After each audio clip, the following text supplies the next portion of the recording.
Et on va faire une petite prière pour élever nos pensées à Dieu, aux bons esprits qui sont toujours là pour nous aider, qui ne nous laissent jamais seuls, même si on se croit seul, on n'est jamais seul.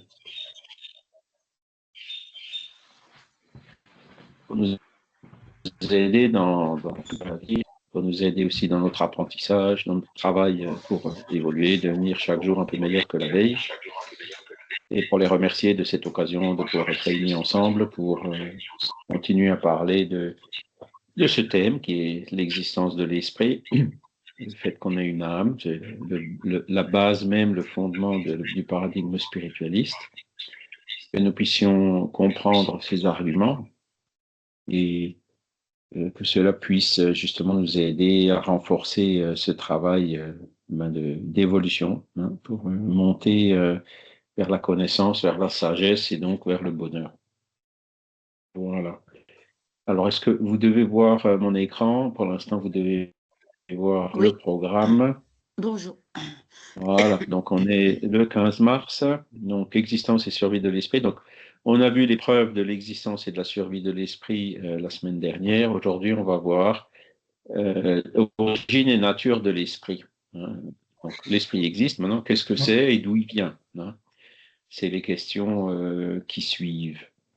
Alors, je vais essayer de changer pour partager l'autre fenêtre.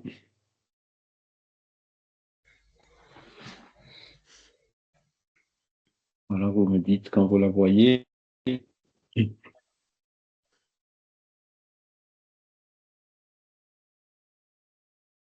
J'essaie de l'agrandir un C'est bon, peu. Charles, il faut la recadrer un peu parce que. Alors, attendez, je vais enlever l'affichage. On va enlever ça déjà. Voilà. Est-ce que ça va mieux là? Non, non. Moi, j'appuie toujours sur le petit carré en haut, à côté de la croix, et ça agrandit. Oui, comme ça, c'est ça? Non, en haut à droite, en haut en haut de, voilà. Non, il faut encore agrandir. Ouais, c'est bon, c'est Non, là, bien. c'est bon, ouais, C'est bien, c'est suffisant. bien. Là. Ouais, Merci. c'est Voilà, bien. c'est Là. remarqué. Ouais. J'ai une petite fenêtre où je vous vois quand même. C'est là, je pense que c'est que moi qui la vois, vous ne la voyez pas. Donc, avec ça, on va le faire. Ça va le faire.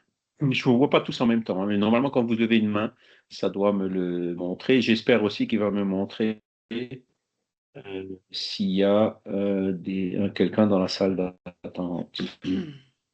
On Voilà. peut vous avertir en cas, non? Ouais, s'il vous plaît, ouais. Mais je ne sais pas si vous voyez la salle d'attente. Non, c'est pas grave. Ah oui, Alors, Charles, souvent, moi, je vois la salle d'attente, s'il y a quelqu'un. Si tu veux, je vais le faire rentrer dès que je vois, comme ça ne me perturbe pas. ah ben, s'il te plaît, ouais, c'est super ça. Voilà. Bon, alors, origine et nature. Alors, attends, je vais du coup essayer de remettre la petite fenêtre comme elle était avant. Si j'y arrive. C'est ça. Qu'est-ce que j'ai fait?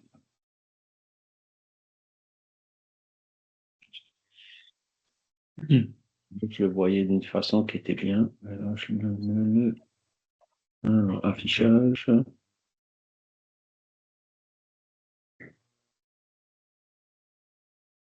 Ouais, grave. C'est grave. Prévenez-moi si vous voyez quelque chose qui bouge ou si vous voulez prendre la parole. Voilà. Donc, origine et nature de l'esprit. Donc, on va essayer de voir d'où vient l'esprit, hein, comment ils ont été créés, comment l'esprit est parvenu à une sophistication pour constituer l'esprit humain. Voilà. On va expliquer aussi l'évolution du principe intelligent, hein, qui est lié à l'esprit, et on va définir aussi le Père Esprit. Alors, le Père Esprit, bon, c'est ce qu'on appelle aussi le corps spirituel, hein, comme on l'a vu la dernière fois. On sait qu'il existe ce corps spirituel, c'est une notion qu'on retrouve partout, hein, que les esprits sont venus confirmer, mais il y a des références dans la majorité des courants spiritualistes parlent de ce corps spirituel. Et on va donc essayer de le définir, mais pour l'instant, on sait relativement peu de choses sur ce Père Esprit. Voilà. Alors, les esprits. Donc, ce qu'on a vu, les esprits avec un grand E, c'est l'individualisation du principe intelligent, hein, comme les cours sont l'individualisation du principe matériel, d'accord? Et c'est l'époque et le mode de cette formation qui sont inconnus. Donc, là, vous voyez, esprit écrit avec un E majuscule, je pense que je vous en ai déjà parlé, ou c'était des sujets proches.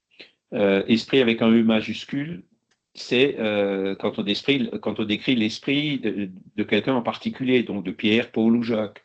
Pierre, Paul ou Jacques, ça s'écrit avec une majuscule. Et donc, esprit, dans ce cas-là, s'écrit aussi avec un E majuscule. D'accord? Et ensuite, le principe intelligent, il est aussi parfois appelé esprit, mais avec un E minuscule. Donc, ça, c'est quand il est neutre, avant qu'il soit individualisé. D'accord? Donc, il y a dans l'univers, pour simplifier toujours, hein, deux choses. Hein. Il y a la matière, hein, le fluide cosmique universel qui se condense sous la forme de matière. Donc, ça, c'est tout ce qui étudie la science, la physique, la chimie, etc. Et vous avez aussi l'esprit, donc le principe intelligent. Donc là aussi, on ne sait pas vraiment si c'est, philosophiquement parlant, deux aspects de la même chose ou si ce sont deux choses différentes. En termes philosophiques, on dit un monisme ou un dualisme. Donc, pour faire court, hein, il y a deux grands courants de la philosophie. Il y en a un qui parle, c'est un peu la tendance du moment, de dire que c'est du monisme à double aspect. Donc c'est une seule réalité, mais qui peut avoir un aspect principe intelligent et un aspect matière physique. Hein. Et d'autres philosophies qui parlent plutôt de dualisme en disant que bah, la matière, ça vient du fluide cosmique universel, etc. Et l'esprit, c'est autre chose qui est d'une nature différente. Hein. Et la principale objection qui est mise par rapport à cette philosophie dualiste, c'est que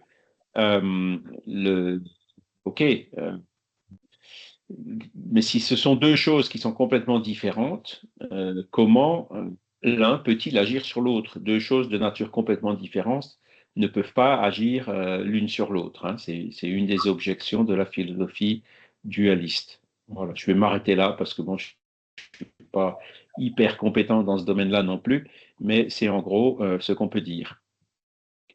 Voilà. Et donc, en plus de tout ça, il y a la matière. Donc, on a vu la matière tangible, physique, hein, le tableau des particules, le tableau de Mendeleïev, etc. Mais il y a aussi la matière spirituelle, hein, donc qui est de la matière, mais à un état moins condensé, si on peut utiliser ce mot condensé, hein, qui est toujours un abus de langage, que cette matière tangible. D'accord? Donc les particules, les atomes et les combinaisons, les molécules et tout ça qu'on connaît et toutes leurs propriétés comme l'électromagnétisme, l'attraction universelle, etc. Ça, c'est la matière qu'on appelle tangible. Hein. Et après, il y a aussi la matière spirituelle qui, elle, n'est pas tangible. On ne peut pas la détecter, on ne peut pas la peser, on ne peut pas la mesurer, on ne peut pas la voir dans l'état normal, qui est la matière spirituelle, mais qui est quand même une forme de matière. D'accord? Et donc, le Père Esprit est justement constitué de cette matière spirituelle qui, malheureusement, n'a pas encore été fait l'objet d'investigations ou suffisamment par la science. Hein. Donc, on ne sait pas encore trop ce que c'est que cette matière. On sait qu'elle existe, qu'en dehors de la matière physique, telle qu'on la connaît, telle qu'elle est étudiée par la science aujourd'hui, il existe d'autres formes de matière. Il y a eu quelques approches théoriques qui ont été faites. Une que dans les années 80 ou 90, d'un physicien français qui s'appelait Régis Duteuil et qui a écrit un livre intitulé L'univers superlumineux. Et pourquoi il utilise le superlumineux? Ça veut dire que c'est des formes de matière qui transcendent ou qui ne souffrent pas de la limitation de la vitesse de la lumière, donc qui n'ont pas les caractéristiques de la matière physique telle qu'on la connaît. Et donc il a réfléchi une partie de sa vie sur cette hypothèse-là, et il est arrivé à toute une série de déductions hein, en disant que cette matière-là, dans ce monde-là, il y a certaines particularités hein, notamment la notion de temps qui est plus la même. Hein. Aujourd'hui, on se pose de plus en plus de questions sur le temps. Est-ce que l'espace et le temps existent vraiment, ou est-ce que ils existent uniquement de par la conscience qu'on en a? Enfin, il y a plein de questions fondamentales comme ça qui sont en train de tourner. Mais c'est sûr que à partir du moment où il existe des formes de matière qui transcendent la vitesse de la lumière, ben, les notions d'espace-temps ne s'y appliquent plus.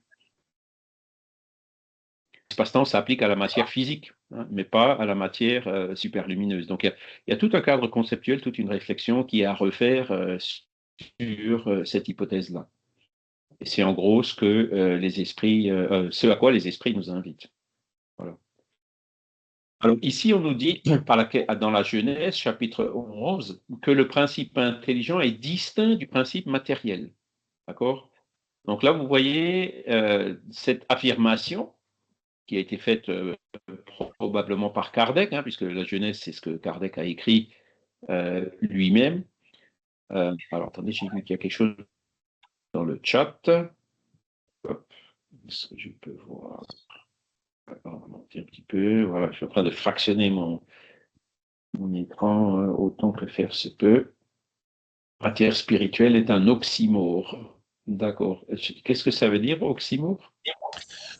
Un oxymore, en fait, c'est une expression qui contient une contradiction interne. Soit c'est l'esprit, soit c'est la matière. Parce qu'en fait, on dénonce le matérialisme et puis on dit que l'esprit, finalement, c'est une forme de matière spiritualisée. Donc en fait, on est dans la matière. Donc, ce dont on appelle matière du monde spirituel, c'est vrai, c'est cette matière dont est composé, par exemple, notre Père Esprit. Hein. L'esprit, c'est encore le niveau d'après, le principe intelligent. Et c'est justement ce qu'on nous dit ici, enfin, l'hypothèse que Kardec émet. Alors, je le dis comme ça parce que, pareil, hein, c'est une idée, mais qu'en est-il vraiment? Ben, on ne sait pas, mais pour l'instant, voilà l'opinion de Kardec, que le principe intelligent, il est distinct du principe matériel. D'accord? Donc là, on tend clairement vers une philosophie dualiste. C'est-à-dire que le principe matériel, c'est une chose, et le principe intelligent, c'est autre chose qui est distinct du premier. D'accord? Alors que le monisme à double aspect dit qu'il y a une seule essence, hein, qui a un principe spirituel d'un côté, hein, qui peut avoir un aspect spirituel d'un côté et un aspect matériel d'un autre côté. D'accord? Alors, après, tout dépend à quel niveau on se place. Parce que au-dessus de tout ça, il y a quand même une chose qui est ce qu'on a vu il y a 3 semaines, c'est Dieu, hein, le Créateur. D'accord? Donc, s'il y a un principe matériel ou un principe spirituel, les deux sont l'œuvre de la création, donc de Dieu. D'accord? Donc, si on remonte à Dieu, on retombe encore une fois sur un monisme hein, qui s'est développé en un aspect spirituel ou principe intelligent et un aspect matériel. Mais là, quand je parle de matière spirituelle, effectivement, alors l'expression n'est peut-être pas adéquate. C'est pour ça que Kardec utilise le mot semi-matière. Alors, est-ce que si on dit semi-matière, ça va mieux que matière spirituelle? En gros, c'est la matière qui existe dans le monde spirituel, c'est-à-dire nos solars, les bâtiments, les aérobus, la tabatière du gars qui était apparu, que Kardec décrit dans le livre des médiums. Donc, ces différents objets, ainsi que le Père Esprit, sont composés de cette semi-matière. D'accord? Mais effectivement, il faudrait peut-être qu'on utilise un autre mot que matière pour exprimer ça. Et matière spirituelle, je suis d'accord avec toi, Franck, c'est peut-être pas forcément la bonne expression, on peut dire matière qui existe dans le monde spirituel. Les semi-matières qui existent dans le monde spirituel. Là, je pense que ce serait peut-être plus facilement compréhensible et il y aurait moins de contradictions. Voilà. Alors, le principe intelligent distinct du principe matériel s'élabore en passant par les divers degrés de l'animalité. C'est là que l'âme s'essaye à la vie et développe ses premières facultés par l'exercice. Donc, depuis Darwin, on admet l'hypothèse que l'homme descend du singe, qui lui-même descend de formes de vie encore plus rudimentaires rudimentaires qui, elles, ont toutes commencé par les premières formes de vie dans les êtres monocellulaires, etc. Hein. Donc, matériellement, la science a déjà une idée de comment s'est fait cette évolution. Et que le fait que l'homme descende du singe, il ne choque plus personne. Franck? Oui, je taquine, Charles. Faut arrêter de dire que la théorie de l'évolution, l'homme descend du singe. Ça n'a aucun sens. L'homme ne descend pas du singe. C'est pas ce qu'a dit Darwin. Voilà. On est issu d'une branche qui appartient à l'espèce des primates, effectivement, mais on ne descend pas du singe. Il y a une blague qui dit que l'homme descend du singe et le singe descend de l'arbre. Non, c'est beaucoup plus complexe que ça. Parce que ça, c'est quelque chose en fait que les gens impriment dans leur esprit. Non, on n'est pas des singes. On n'est plus des singes, mais on n'a jamais été des singes non plus. La théorie de l'évolution, le problème, c'est que c'est quelque chose de très très subtil qui se passe sur des millions et des millions et des millions d'années avec des succès, des échecs, des compromis, des choses comme ça. Et voilà, quoi, des accidents. On est probablement d'ailleurs, on est probablement issu d'un accident au sein d'une espèce de primate dû à des conditions géographiques, géoclimatiques particulières. Ça, c'était la thèse celui qui a découvert Lucie. Je ne sais plus comment il s'appelle. Mais ouais, ça tient la route, c'est pas mal. C'est intéressant. Enfin voilà, c'était une petite plaisanterie. Oui, non, mais effectivement. Mais bon, si on remonte dans l'histoire, hein, on voit que Néandertal, Cro-Magnon, ont commencé il y a environ, on ne parle pas encore de millions d'années, c'est des 200 000 ans, c'est des centaines de milliers d'années. Et après, on peut remonter chaque fois dans des espèces. Il y a ce fameux arbre, hein, de l'évolution qui montre que Néandertal lui-même est issu de formes encore plus anciennes, qui sont des primates, qui eux-mêmes sont une évolution d'une forme encore plus ancienne de mammifères, hein, des humanoïdes. Après, en remontant encore plus loin, on voit que les mammifères n'existaient pas au début. Au début, la vie s'est développée d'abord dans l'eau, qui peu à peu est sortie de l'eau, etc. Enfin bon, c'est ce que nous explique aujourd'hui de cette loi d'évolution. Donc là, on voit l'aspect matériel des choses, d'accord? Et Franck, quand tu parles d'accidents, c'est intéressant justement. Qu'est-ce qui peut expliquer ces accidents? Et on a rarement des explications. Je vous avais parlé de Yuval Harari, là, son livre. Euh, alors, je confonds toujours le titre du livre, mais vous nous l'aviez, on l'avait vu la dernière fois. Bon, c'est assez facile à retrouver. Une brève histoire de l'humanité, une brève histoire. Enfin voilà, c'est donc où il explique cette révolution cognitive, donc cet accident qui a eu lieu il y a 70 000 ans et qu'il n'arrive pas à expliquer. Comment ça se fait qu'il y a 70 000 ans, en très peu de temps, Cro-Magnon s'est mis à dominer au point de faire disparaître un Néandertal. Même si, même dans Cro-Magnon, il y a une partie de Néandertal, il y a eu des croisements, etc. On a du gène de Néandertal en nous. Et cet accident, avec la philosophie spirit, nous, on a des moyens d'expliquer un peu en disant que ce qui gouverne ces évolutions, c'est pas la matière. Ce qui gouverne cette évolution, c'est justement l'aspect spirituel.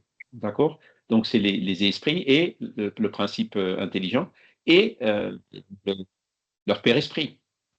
Et donc, c'est l'évolution de l'esprit et du père-esprit qui pousse l'évolution qu'on observe d'un point de vue matériel. C'est-à-dire que l'évolution matérielle, telle qu'a été observée Darwin, c'est une conséquence d'une évolution qui se fait à l'échelle au-dessus, quoi, hein, dans le plan spirituel.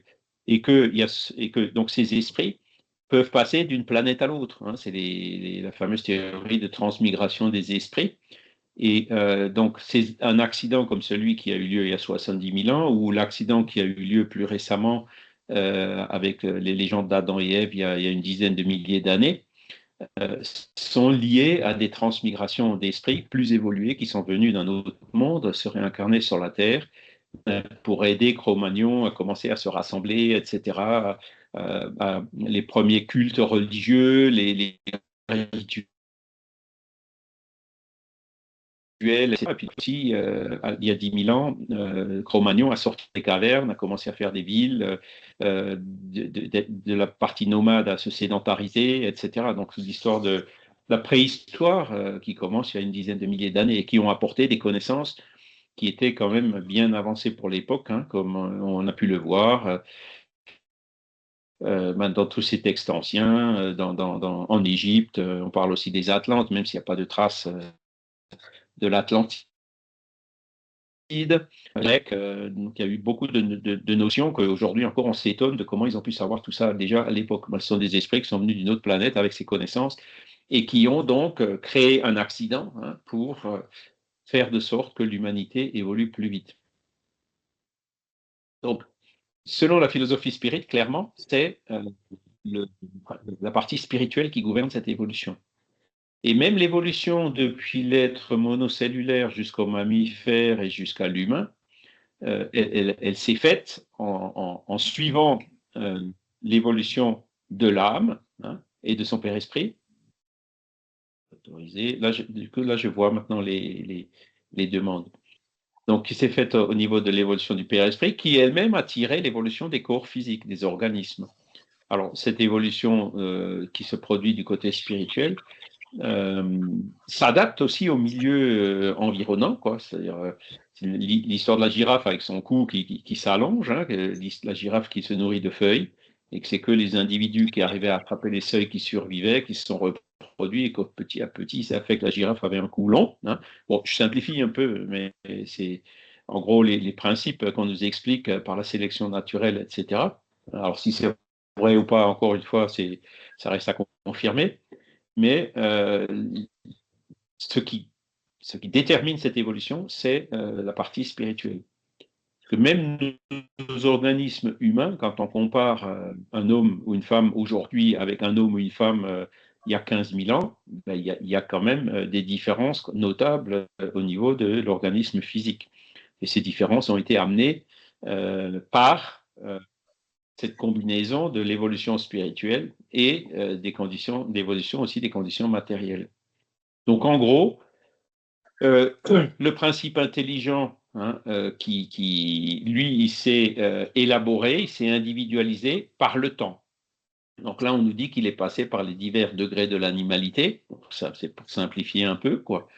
C'est que l'âme, l'esprit, pour arriver à s'individualiser sous forme d'esprit humain, ce principe spirituel, il est passé par ces différents stades de l'évolution pour acquérir tout ce qui lui est nécessaire à cela, c'est-à-dire acquérir l'intelligence, acquérir les différentes fonctions du corps, etc., hein, comme les sens, et ainsi de suite.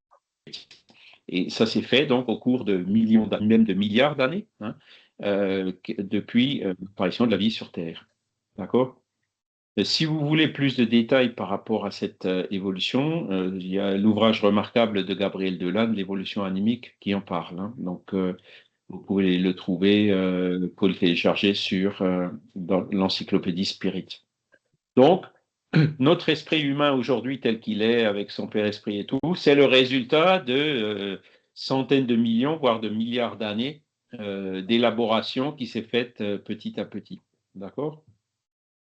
Alors, on nous dit de passer par les divers degrés de l'animalité, mais on peut même après extrapoler un peu plus en disant que c'est passé aussi par les formes de vie encore plus simples, du genre de l'être monocellulaire jusqu'aux végétaux, pour arriver aux formes d'animaux rudimentaires, pour aller ensuite aux formes d'animaux plus complexes et arriver in fine jusqu'à l'être humain.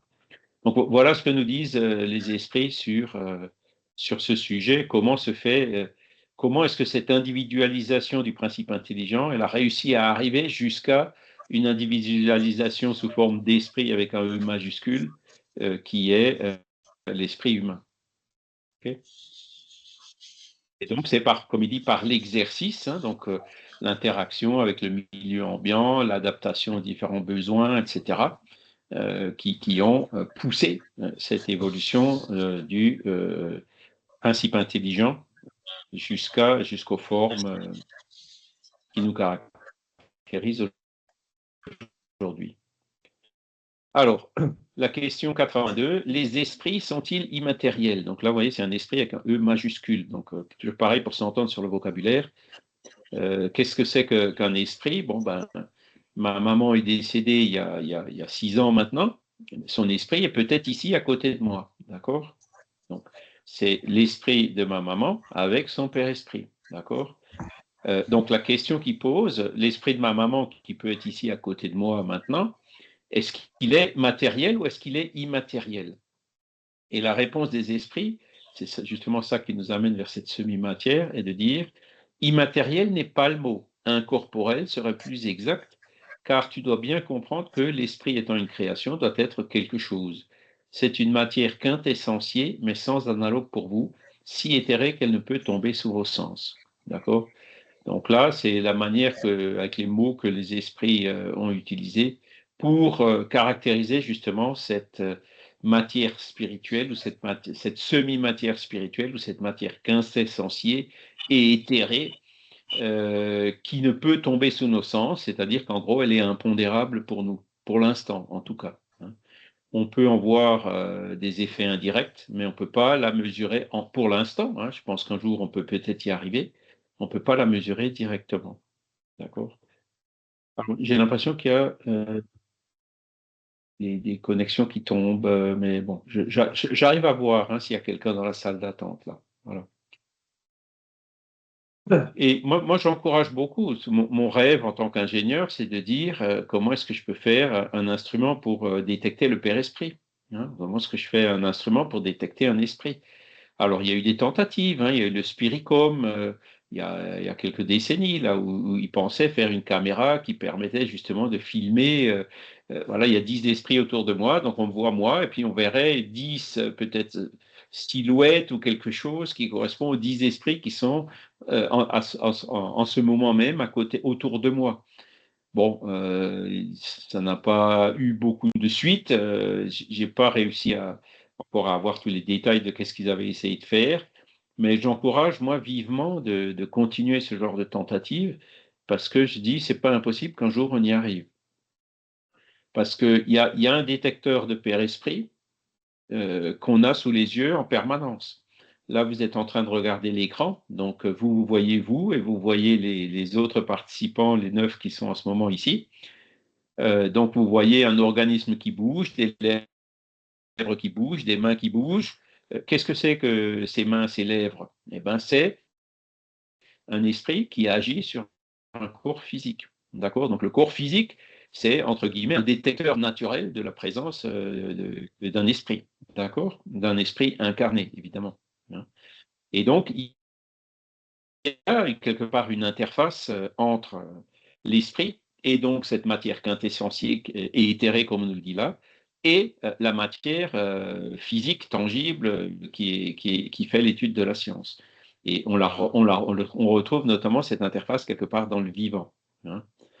Bon, je vous ai certainement expliqué aussi qu'il y a certaines théories qui cherchent à expliquer ça, hein, notamment de Roger Penrose et Stuart Hameroff, que cette interface serait au niveau des nanostructures qui existent dans nos cellules, notamment les cellules cérébrales, et dans laquelle se produiraient des réactions quantiques qui dénomment une condensation de Bose-Einstein, et que, selon eux, l'interaction entre l'esprit et la matière vivante se ferait à ce niveau-là, hein, au niveau de réactions quantiques dans les cellules. Bon, c'est une hypothèse. C'est très bien de faire ce genre de recherche. Ils ont certainement beaucoup d'arguments pour appuyer cette hypothèse. Ils ont aussi été critiqués et démolis par d'autres hein, qui ont dit non, non, c'est pas possible. La condensation de Bose-Einstein ne fonctionne pas, ne se produit pas dans les conditions ambiantes qui règnent dans le cerveau au niveau des cellules. Et après, vous avez d'autres théories qui viennent encore de dire s'il y a une présence d'une antiparticule déterminée, elle se produit quand même dans les conditions ambiantes du cerveau. Alors, qu'est-ce que c'est que cette antiparticule? Je ne suis pas en train de vous dire que c'est une erreur que beaucoup font en disant que cette matière quintessentielle, ben, c'est de l'antimatière. Ça, c'est faux, parce que l'antimatière, c'est de la matière. Les positrons sont réels, on les utilise même dans des appareils d'imagerie médicale. Donc, l'antimatière, c'est de la matière. Hein, on n'est pas encore à l'esprit. Hein. À l'époque, il parlait de la matière radiante, donc la radioactivité, les électrons dans un tube sous vide qui peuvent être projetés, se déplacer, même dévier pour faire les tubes cathodiques, etc. Il parlait de cet état radiant de la matière, c'est une expression qu'on n'utilise plus du tout aujourd'hui dans la science. Il pensait aussi voir, là, ça y est, maintenant, plus on raréfie la matière, plus on arrive à se rapprocher de cette matière quintessentielle. Mais tout ça, c'était des espoirs que même Léon Denis avait à l'époque, mais qui voilà, ont montré que maintenant, c'est toujours pas ça. Hein, cette semi-matière, cette matière quintessentielle, c'est encore autre chose. Et la physique, elle en est toujours pas à arriver à la trouver, quoi. Hein, à la visualiser ou à la détecter, même indirectement. Et pourtant, hein, c'est dans le phénomène de la vie. Je vous répète encore une fois, hein, là, je suis en train de lever ma main. D'accord? C'est mon esprit qui décide de lever ma main, qui agit sur le Père-Esprit. Et le Père-Esprit, lui, il est lié justement à cette interaction-là avec peut-être ces nanostructures, etc., dans les neurones qui interagissent sur le corps physique et qui fait, en connaissant les mécanismes bien connus du corps physique, hein, la transmission par les nerfs, les muscles, etc., qui fait que je lève ma main. Hein, mais si je lève ma main, c'est qui commande cette levée de main. C'est pas mon corps qui lève la main comme ça par hasard. D'accord? Et donc, c'est ce que je vous dis. Là, la matière vivante, c'est un détecteur de Père-Esprit, mais indirect. On détecte les effets de l'esprit de l'action de l'esprit via le Père-Esprit, mais cette interface reste encore à élucider. Voilà. Bon, je suis optimiste, hein, je pense qu'on y arrivera un jour. Voilà, où on arrivera peut-être à trouver une explication qui est différente de celle que je vous expose aujourd'hui, mais certainement il va y en avoir une. Voilà, donc il faut attendre qu'elle vienne. Donc pour l'instant, on ne peut pas voir le Père-Esprit. Après, vous avez d'autres tentatives. Je vous ai parlé du Spiricum, il y a aussi la photo Kirlian. Hein, ça vous dit quelque chose, la photo Kirlian? C'est donc les époux Kirlian, les Russes, là, et puis il y a beaucoup comment dire, de commerçants qui exploitent ce genre de trucs dans les foires parapsy, écologiques,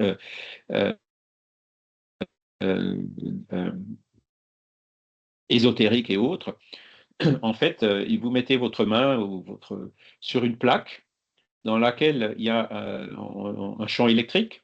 Et ce champ électrique génère ce qu'on appelle un effet corona. C'est des micro-arcs électriques qui se produisent autour de la main et donc qui tombent sur la plaque sur laquelle il y a ce champ électrique. D'accord? Et après, vous avez derrière la plaque ou derrière la vitre un appareil photo qui enregistre ces photos. Et vous voyez donc les doigts, les mains. Quand vous cherchez sur Internet, vous trouverez des exemples de photos Kirlian avec différentes couleurs où on voit les contours des mains de façon plus ou moins régulière, etc. Et une version moderne de cette photo Kirlian, c'est les appareillages que j'ai décrits dans la biographie du livre du docteur Florence Pousset dans l'avant-dernier numéro de la revue Spirit, pour ceux qui l'ont lu, où cette docteur, elle utilise un appareil qui s'appelle GDV BioWell. Donc, c'est Gas Discharge Visualization. Et BioWell, bon, bah, c'est un nom commercial pour la chose. Et donc là, en fait, c'est même pas la main, on met juste, c'est une boîte avec un trou, et puis on met les doigts, hein, les 10 doigts l'un après l'autre dans cet appareil. Et donc, l'appareil prend une photo de chaque doigt. D'accord?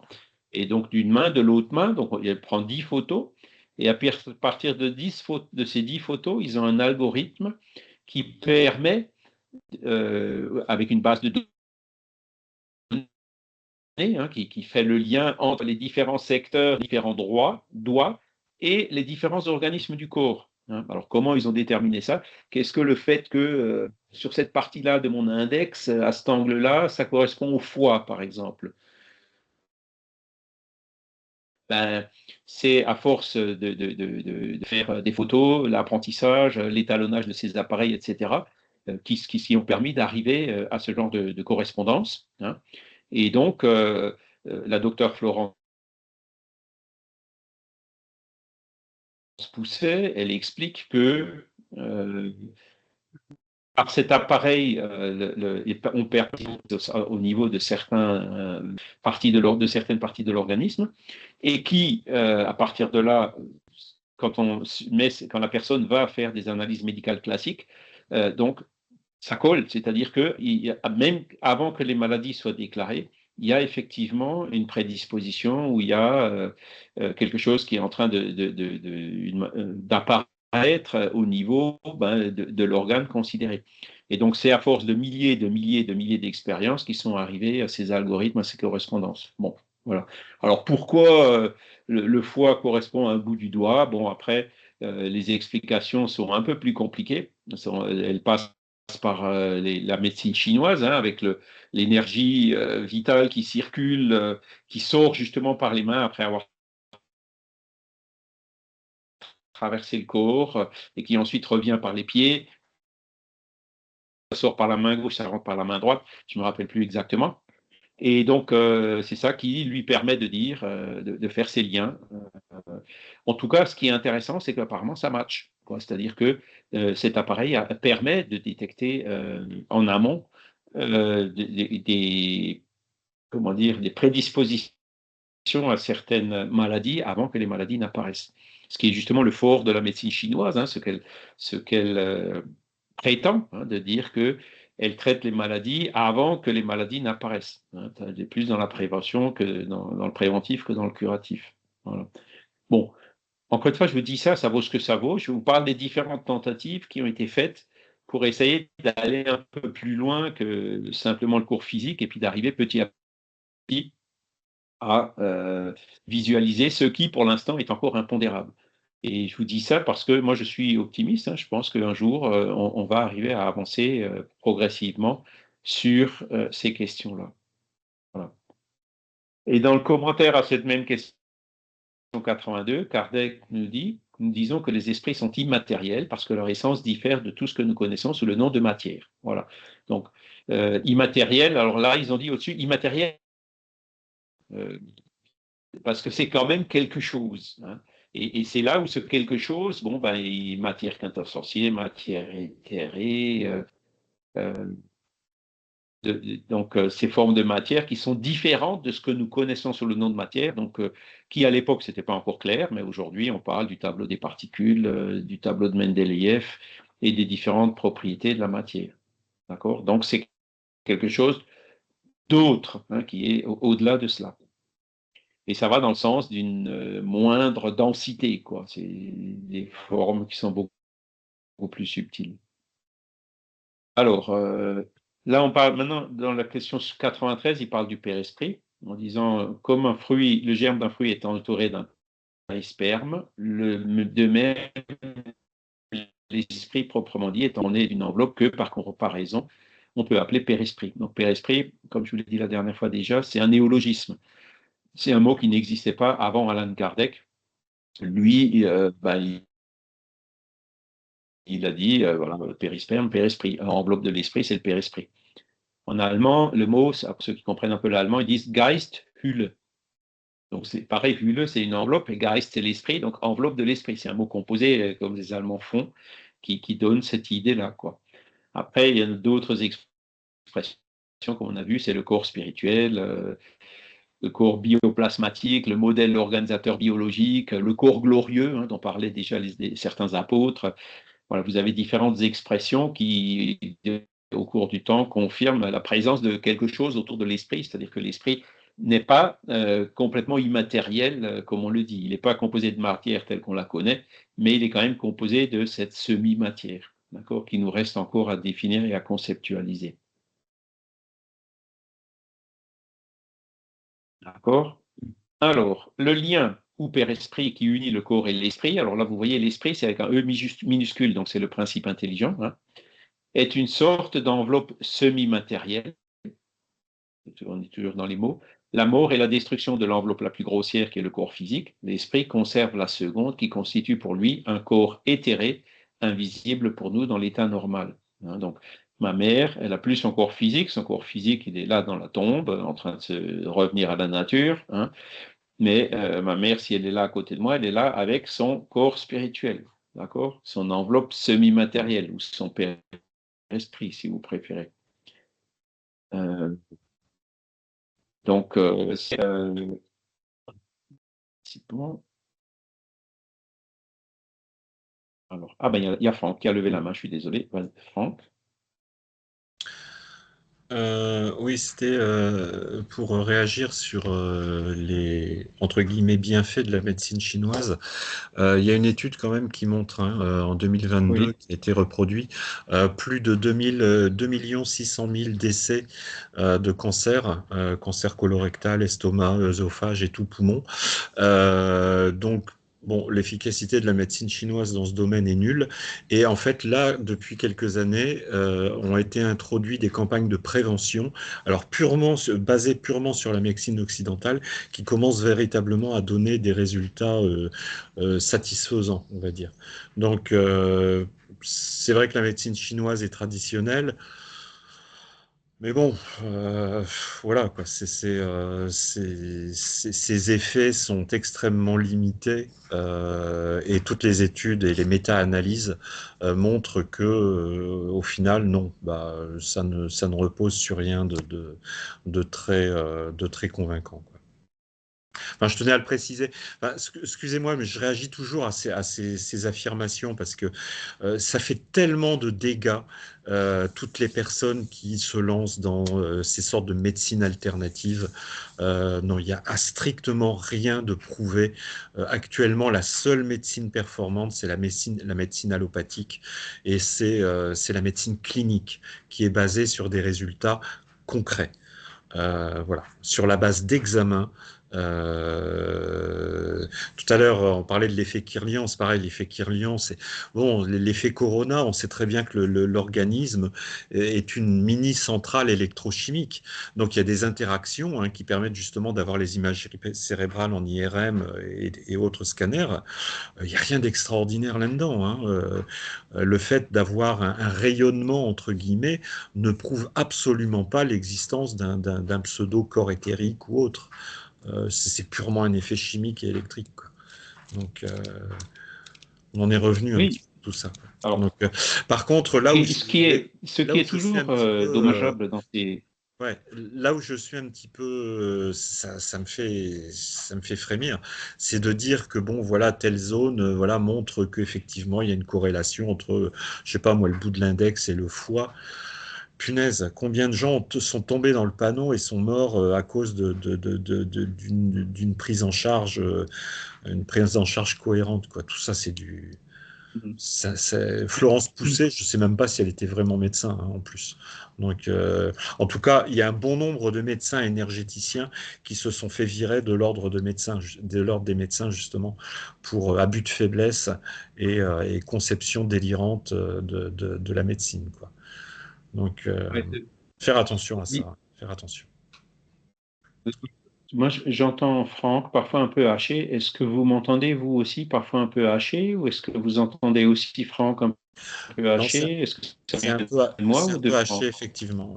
Ouais. Moi, je t'entends un Avec moi peu. aussi, Franck, je ouais, mais c'est l'entends le bien. wifi qui... Oui, Ouais, c'est Franck, je arrivé, l'entends oui. bien, mais toi, Charles, parfois ça hache. Oui. Mhm. Alors, attendez, je vais essayer de... Je ne sais pas comment je fais pour réduire la définition de la vidéo, pour essayer d'amener... Alors, paramètres et effets vidéo. Tu peux, enfin, ouais, il faut couper sinon. C'est un peu dommage du coup. Sur les autres, sur les zooms et tout ça, on voit la définition et on peut l'ajuster. Et là, ajuster, flou, mettre en miroir. Je ne vois pas où je peux réduire Ou bien la tu passes sur une définition. connexion filaire, si tu en as la possibilité. Oui, maintenant, le problème, c'est que je ne suis pas chez moi, quoi. Donc, Ouais, c'est ça. attends, je peux déjà essayer d'enlever le flou. Alors, hop. Je vais déjà essayer d'enlever le flou, ajuster la luminosité, flou artiste. Bizarre, le flou, il est pas. Enfin, moi, je comprends pas. C'est bref. Bon, hop. Là, j'ai coupé. Voilà, c'est parce que je suis en Wi-Fi, je suis peut-être un peu loin du. Enfin bon, si jamais vous m'entendez plus, dites-le moi. Moi, même si Franck est un peu haché, j'ai entendu ce qu'il a dit. Mais pour répondre à ce que tu disais, Franck, l'erreur, c'est quand on est dans le jusqu'au boutisme. Hein, on avait un pharmacien qui était avec nous à un moment donné. Et ce qu'il disait, quoi, il disait que l'homéopathie est mort du jusqu'au boutisme parce que il y a beaucoup de gens qui disent tout est spirituel, le matériel ne sert à rien. Donc ça, c'est un extrême. Et le jusqu'au boutisme dans l'autre sens, c'est dire que tout est matériel, toutes les parties spirituelles ne servent à rien. Euh, un des avantages de la docteur Pousset, c'est de dire, l'idée, c'est d'associer les deux. Alors, la médecine chinoise, effectivement, peut certainement être impuissante dans des domaines qu'elle ne connaît pas, mais elle est certainement efficace dans d'autres domaines. Hein. Je ne sais pas d'ailleurs si l'acupuncture, il y a un certain nombre de choses comme ça qui sont quand même reconnues en pratique. Et d'après la docteure Pousset, elle dit que ces appareils GDV BioWell sont déjà reconnus dans différents pays, dans les États-Unis et l'Angleterre, et sont en passe d'être reconnus aussi en France. Hein. Ce sont des appareils en examen, on met le doigt dans une boîte, ça coûte pas cher, il y a un ordinateur portable, etc. Et donc, si effectivement l'appareil montre que ça permet de détecter en amont un certain nombre de choses qui sont ensuite confirmées par les appareils de visualisation médicale classiques comme les scanners ou les IRM, qui eux sont beaucoup plus chers et coûtent beaucoup plus, sont beaucoup plus entre guillemets, traumatisants pour les personnes qui les subissent, hein, notamment les claustrophobes, et ben que ce sera toujours un pas en avant de fait, quoi. Hein, c'est mais dire que tout est matériel ou tout est spirituel, c'est de là que vient l'erreur. Hein, c'est Non, mais Charles, ce que je le veux dire jusqu'au par là, boutisme c'est dans que un sens ou dans l'autre. j'ai assisté à des dizaines et des dizaines de congrès médicaux internationaux qui regroupaient l'ensemble des pointures médicales dans des domaines très pointus et dans des domaines très spécifiques, donc qui étaient du domaine de la pneumologie ou des choses comme ça. La recherche est extrêmement active. Je n'ai jamais, jamais, jamais entendu une seule fois parler de ce genre d'appareil. Donc, je pense qu'il faut remettre un Ah petit oui, peu les pieds sur terre par moment, quoi. mais Enfin, je sais pas, mais bon, si ça marchait, ça je se saurait. suis d'accord avec toi. Mais on peut dire la même chose de congrès scientifiques, hein, dans la physique ou autre, même parapsychologique. Hein. Rarement, ils vont te parler de l'existence d'autre chose que la matière. Donc, ils sont, entre guillemets, jusque-boutistes dans le paradigme matérialiste, tu vois. Et nous, on est là justement pour parler de ce paradigme spiritualiste, pour montrer que ben, la matière, oui, c'est bien, mais il existe autre chose. Et il y a beaucoup d'éléments qui indiquent qu'on a une âme, il y a beaucoup d'éléments qui indiquent que Dieu existe, qu'il y a autre chose que juste la matière dans l'univers. Oui, D'accord? je suis Et d'accord avec le c'est là fait. où, tu vois, les gens qui, si la médecine, notamment en France, hein, est encore très fermée à admettre qu'il existe quelque chose en dehors de la matière. Donc, ils font toutes leurs études en restant purement dans ce paradigme matérialiste, tu vois.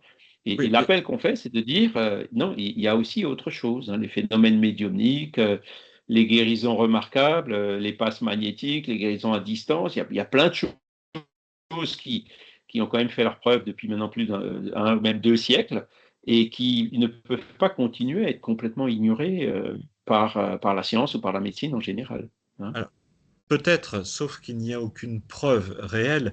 Ce que je veux dire par là, si on considère que l'esprit je vais prendre une image. Si l'esprit est le conducteur d'une voiture, la voiture étant notre corps, je veux dire, quand la voiture est en panne, on va pas soigner le conducteur. La voiture est en panne, l'esprit n'arrive plus à s'exprimer par le corps, Oui, donc on enfin, soigne ou la son voiture. expression par le corps sera limitée par cette panne. Oui, C'est le donc cas, on par soigne, exemple, d'un aveugle ou quelqu'un qui est sourd, ou donc on il y a une répare la panne quelque voiture. part au niveau du corps physique, et ça bloque la manifestation de l'esprit par cette voiture. Oui, mais ce que je veux dire par là, c'est je veux dire, on travaille, on répare la voiture, on répare pas le conducteur. Absolument. Quand on peut, parce que la cécité, ça ne se répare pas toujours, quoi. Mais après, si tu veux, il peut y avoir la différence quand même entre un corps physique vivant et une voiture, c'est que la voiture, elle est ce qu'elle est, d'accord? Quand il y a une panne, son origine est purement matérielle, même si ça peut aussi venir du conducteur quand il abuse ou quand il monte sur un trottoir ou quand il peut crever un pneu. L'origine peut aussi être du conducteur de la panne. Mais Mais dans le corps physique, il y a quelque chose en plus. C'est que l'intégrité même du corps physique est maintenue par l'organisation spirituelle qu'il y a derrière. alors, c'est pas D'accord? vraiment Donc, ce que dit, la c'est plus. pas vraiment ce que dit le livre des esprits, hein. Dans une question, il y a qu'est-ce que la maladie, la mort? C'est la réponse, c'est défaillance du corps. Donc, C'est ça. Mhm.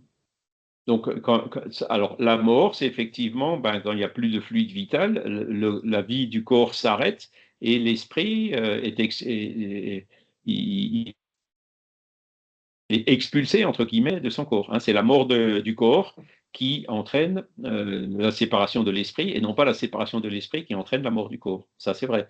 Maintenant, le fait d'être. L'esprit agit sur le corps. D'accord? Ça, c'est le paradigme spirituel, justement, montre cette composante spirituelle au niveau de la santé.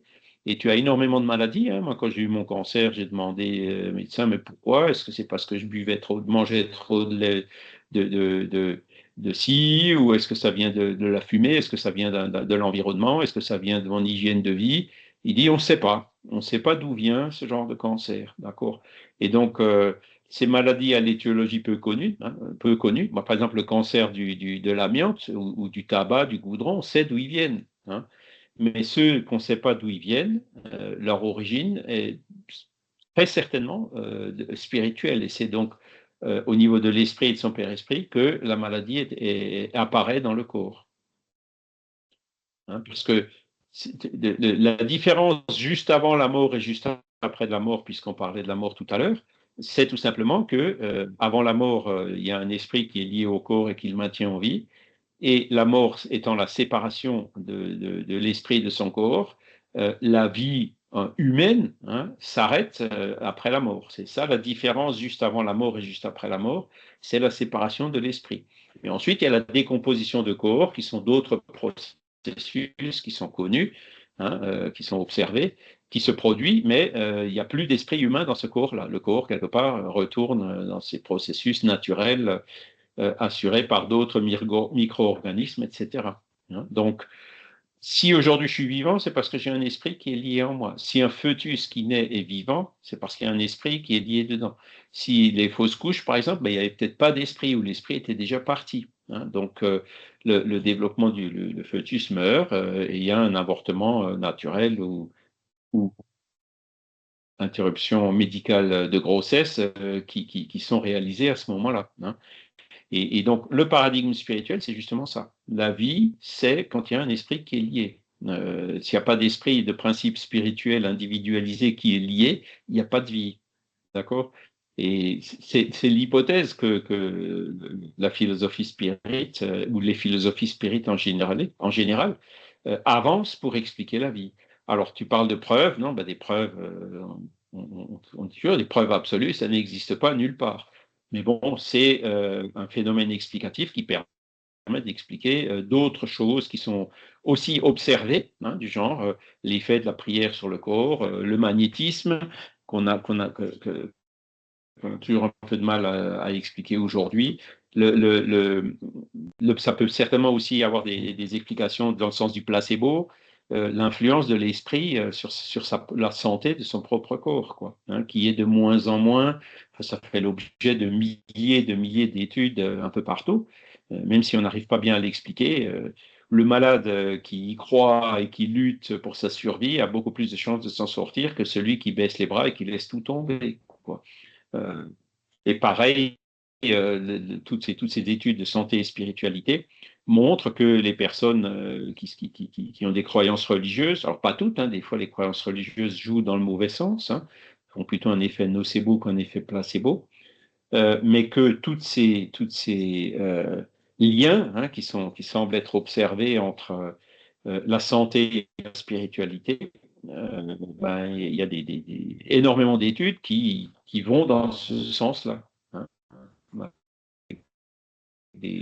Les protocoles, mais aussi de tous ces éléments qui vont justement dans le sens d'expliquer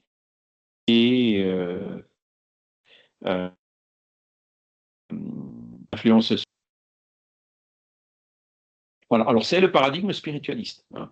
C'est pourquoi luttait Marlène Nobré et l'Association des médecins spirites internationale. Hein. C'est vraiment leur leitmotiv. Et eux, ils ont toujours dit dire que tout est biologique, c'est faux. Dire que tout est spirituel, c'est faux aussi. Et que les meilleurs résultats, on les obtient en associant les deux. C'est-à-dire, une fois que le corps est atteint, il faut traiter le corps dans la médecine conventionnelle. Là, il n'y a aucun doute là-dessus. Les maladies genre fractures ou qui viennent, dont on connaît l'origine, sont à traiter à ce niveau-là. Mais que dans d'autres maladies qui sont un peu plus complexes, traiter en parallèle la partie spirituelle augmente les résultats, c'est-à-dire les guérisons, les rémissions, etc. Voilà. L'idée du paradigme, c'est ça. Donc, c'est pas jusqu'au boutisme, ni dans un sens, ni dans l'autre. C'est encore une fois la voie du milieu qui est toujours celle des deux. Et ce que j'aime bien chez la docteure Florence Pousset, c'est qu'elle est vraiment dans cet état d'esprit-là. Hein. Elle dit, ouais, bon, la médecine, elle est indispensable, mais il y a aussi un côté spirituel. Et cet appareil GDV BioL, donc elle a fait pas mal d'expériences avec cet appareil-là, hein, pour voir des patients avant, après, diagnostiquer quelque chose avec l'appareil qui ensuite est confirmé par la médecine classique, etc. De voir aussi l'effet des thérapies, justement, genre acupuncture, genre magnétisme, genre Reiki et autres, sur le patient avant, après. Elle a même vérifié le magnétiseur lui-même, en l'occurrence Jean-Marie Le Gall qui s'était prêté à cet exercice. Donc son niveau d'énergie globale qui diminuait après qu'il ait magnétisé la personne et puis qui remontait quelques dizaines de minutes ou quelques heures après. Elle a réussi par son appareil, hein, en utilisant l'appareil tel qu'il est, à détecter, à établir, à mesurer en quelque sorte ce genre de choses. Alors, bon, qu'est-ce que ça vaut? Voilà, moi j'encourage ce genre de tentative, hein, parce qu'il n'y a pas de fumée sans feu. Maintenant, on peut peut-être se tromper, on peut peut-être se faire des illusions sur certaines choses, mais moi je dirais si ça marche, ce serait vraiment dommage de passer à côté. Françoise? Oui, moi j'ai eu besoin, il y a une dizaine d'années, j'ai eu besoin de l'acupuncture pour mon dos. C'était un médecin de l'hôpital, il était asiatique, mais en même temps il était acupuncteur. Sa femme était chirurgienne donc à l'hôpital, Oui. donc c'était des gens quand même qui pouvaient comparer leurs différentes... bon, enfin, ben, moi j'ai eu 2 séances, donc ici en Belgique c'est remboursable, c'était remboursable. Donc par la sécurité sociale, la mutuelle, quoi. Et je dois dire que je ne suis plus jamais revenue pour me plaindre de mon dos. Donc ça a fonctionné. Maintenant, on dit que ça fonctionne sur certaines personnes et pas d'autres. Donc ça dépend, tout dépend. Moi, au début, j'y croyais pas trop. Puis quand j'ai vu que finalement ça me faisait du bien, je recommençais à marcher normalement. J'avais moins mal au lombaire, enfin au bas du dos. C'est vrai aussi que je remettais des chaussures plates, mais voilà. Tout ça, ça a fait que je n'ai eu besoin que deux séances dans l'année, 2 fois, un passage de 2 fois, et puis ça a été fini. Je ne suis plus jamais revenue. Et ça a été terminé, je n'ai plus mal au dos. Donc l'acupuncture, pour moi, est valable. Parce que l'essentiel, en fait, c'est le soulagement. Il fallait soulager ton dos, d'accord? Voilà. Alors, est-ce que c'était l'acupuncture ou est-ce que c'était un effet placebo lié au fait que tu fasses de l'acupuncture ou est-ce que c'était autre chose?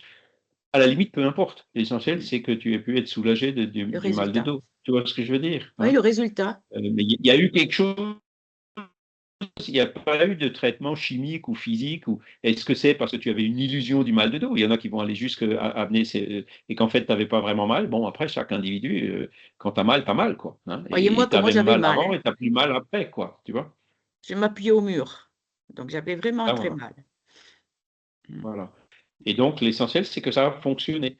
Hein. Oui. Et donc, tout ce qui fonctionne, hein, si à la limite, imagine maintenant, sa maladie de dos aurait été parfaitement diagnostiquée en disant, voilà, c'est un problème de disque ou de nerfs, enfin bref, voilà, et qu'il faudrait résoudre par tel et tel moyen, donc soit une chirurgie, soit de la physiothérapie, soit une opération, une, Ouais. voilà, d'autres moyens, hein, médicamenteuses, ben, ça aurait coûté une certaine somme pour atteindre quel résultat? Le fait que tu aies plus mal au dos, d'accord? Mm. Et ce qu'il faut comparer, c'est le moyen médical traditionnel par rapport à cet autre moyen qui lui aussi a fonctionné. Aujourd'hui, d'un point de vue pragmatique, avec les déficits qu'on a et tout, moi je pose clairement la question, quel est le moins cher? C'est ça qu'il faut qu'on essaie de viser. Et je pense que là, nous, en français, on est parfois un peu trop ancré dans nos opinions. Et les Anglais, par exemple, sont beaucoup plus pragmatiques que nous. Le NHS rembourse effectivement l'acupuncture, même des thérapies alternatives diverses et variées, pour une raison bien simple, c'est qu'ils se rendent compte que c'est moins cher que les thérapies conventionnelles. Et ça, pour un résultat donné. Et donc, par rapport à ça, ils sont pragmatiques en disant, bah, si c'est moins cher, je préfère payer ça moins cher que de payer la méthode traditionnelle qui coûte plus cher pour finalement arriver au même résultat. Et je pense qu'on gagnerait beaucoup aussi en France à être pragmatique comme ça, quoi, et plutôt que de camper dans nos opinions. Eliane?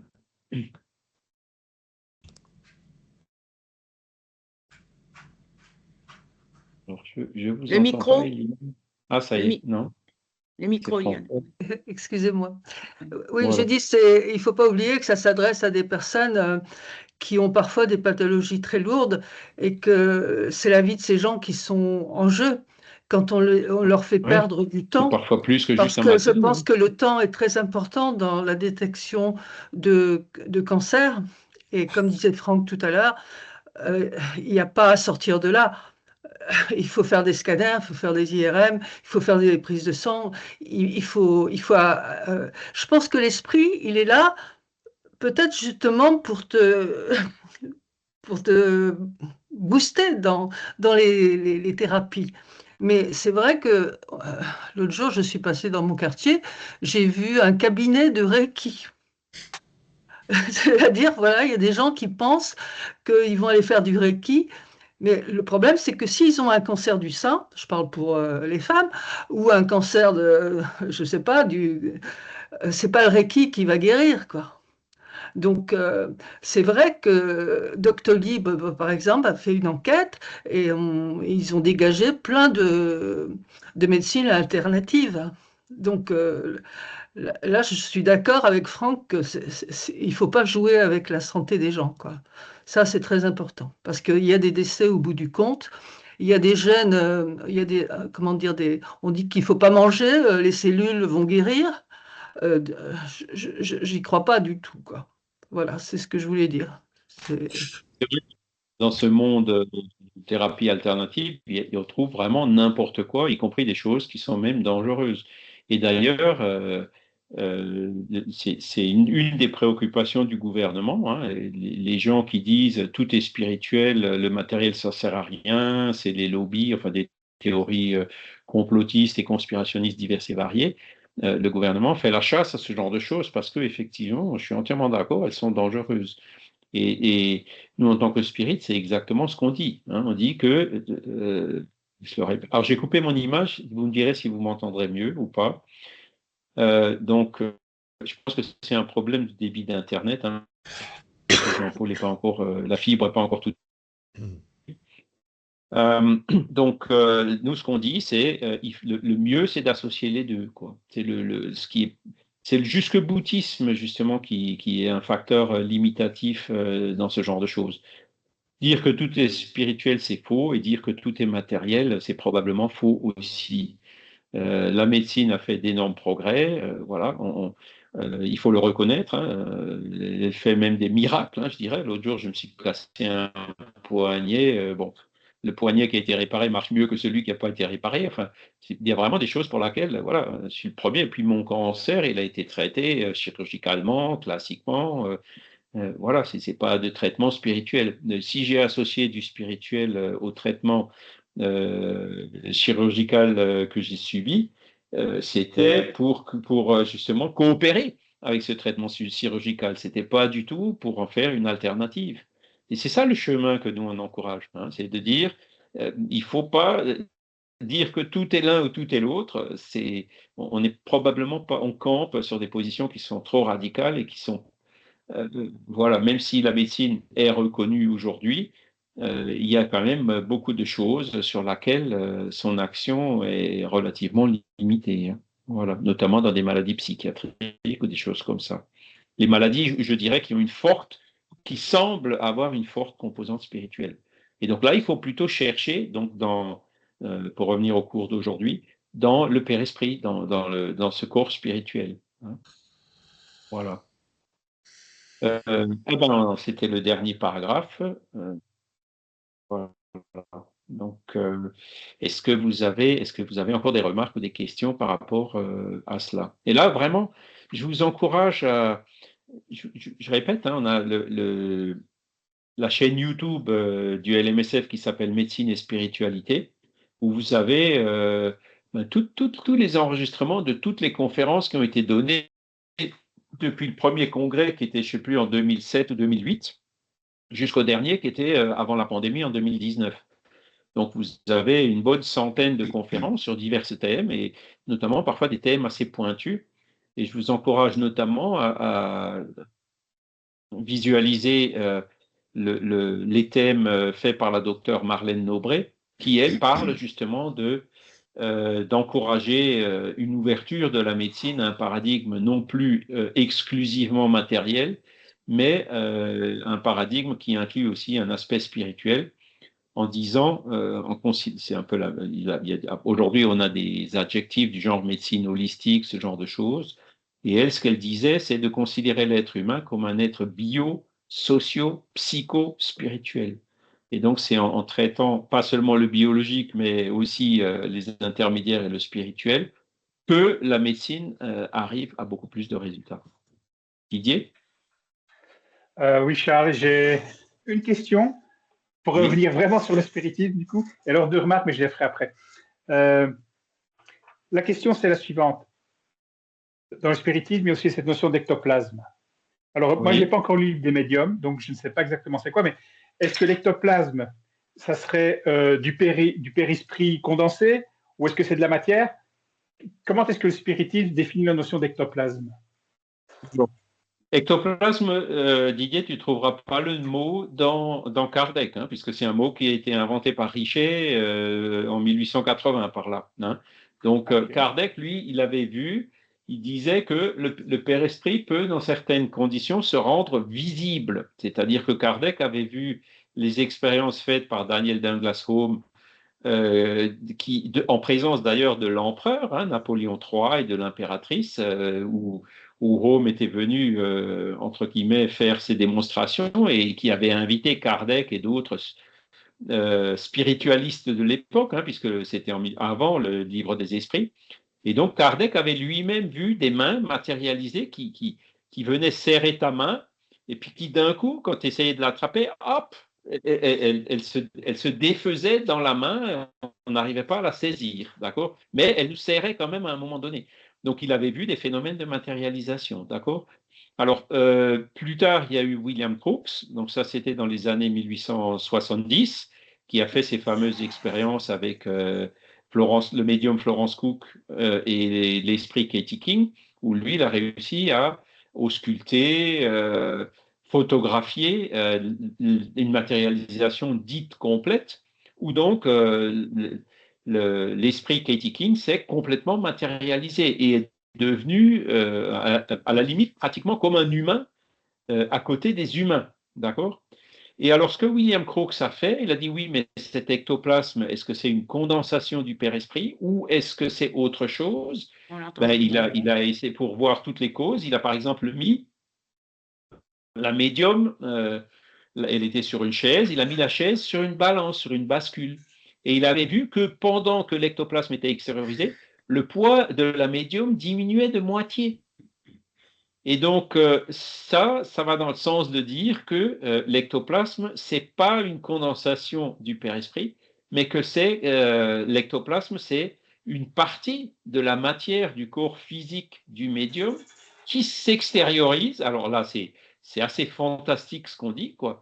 Et que l'esprit utilise avec son Père-Esprit pour pouvoir lui donner la forme de son Père-Esprit, de l'esprit, hein, qui est différent du médium. Hein. Et Crookes, donc, il avait dit, tel jour, voilà, il mesurait aussi le pouls du médium, hein, où il disait, il y avait, je sais pas, 80, 90 ou 100. Et quand il prenait le pouls de l'esprit matérialisé, qu'il arrivait à sentir en mettant sa main sur le poignet de la matérialisation, il obtenait un pouls qui était différent. Il a mis son stéthoscope pour écouter les poumons. Hein. Il a écouté la respiration de l'esprit matérialisé et la respiration du médium qui à ce moment-là était enrhumé ou grippé, et il avait vu la différence entre les deux, quoi. Hein. Donc ça, c'est quelque chose qui pousse à dire que ces expériences de Crookes, qui ont été répétées par la suite avec plus ou moins de succès, que le corps, ce fameux corps spirituel, le Père-Esprit, il possède, il y a des poumons, il y a un cœur qui bat, il possède, je dirais, en lui tout ce qui considère, tout ce qui caractérise les fonctions vitales d'un vrai corps physique. D'accord? Donc, d'après ces expériences, la tendance aujourd'hui, c'est de dire qu'en plus, il y a eu d'autres expériences qui ont été faites après. Donc ça, je vous encourage, lisez le livre de la saga de l'ectoplasme de Michel Granger. Donc, il y a eu des analyses chimiques qui ont été faites de l'ectoplasme. Ils se sont rendus compte, donc, au microscope, que c'était des cellules caractéristiques des cellules qui existent dans le corps humain, et que, au niveau chimique, que c'était effectivement le carbone, l'hydrogène, l'oxygène, dans des proportions qui sont équivalentes à celles de la matière du corps humain. Donc, tous ces éléments poussent dans le sens de dire que l'ectoplasme, il est donné par le médium, cédé par le médium et formé par l'esprit qui se matérialise. Et donc, l'ectoplasme, c'est une émanation du corps physique. Alors, comment est-ce que jusqu'à la moitié de la masse du corps physique peut sortir pour former un esprit qui se promène et puis ensuite, quand le phénomène est fini, revenir à sa place et le médium garde son intégrité et sa santé physique? Alors ça, c'est quelque chose qui est assez incroyable, mais qui pourtant a été observé. Voilà, aujourd'hui, on en est là. Ok, merci. Oui, ça ressemble plus à de la bilocation partielle, quoi, quelque part, si on voulait. La bilocation, donc là, on a les cas, par exemple, celui d'Émilie Saget, où c'est en fait le médium lui-même qui se matérialise à un autre endroit. Ça, ouais. Donc, il extériorise certainement l'ectoplasme qui va bien, mais il se matérialise à un autre endroit. Donc, vous avez, c'est pas un esprit tiers qui se matérialise. Il y a le cas d'Émilie Saget qui est rapporté dans la littérature spirit. Et au Brésil, il y a aussi eu un médium qui s'appelait Eurípides Barzanulfo, qui avait cette faculté-là aussi. Mais vraiment au point de, il était devant ses élèves à donner un cours, hein, dans le collège Allan Kardec à Sacramento, dans le Minas Gerais. Et à un moment donné, il tombait dans une espèce de transe. Donc les élèves voyaient qu'il n'était plus vraiment là.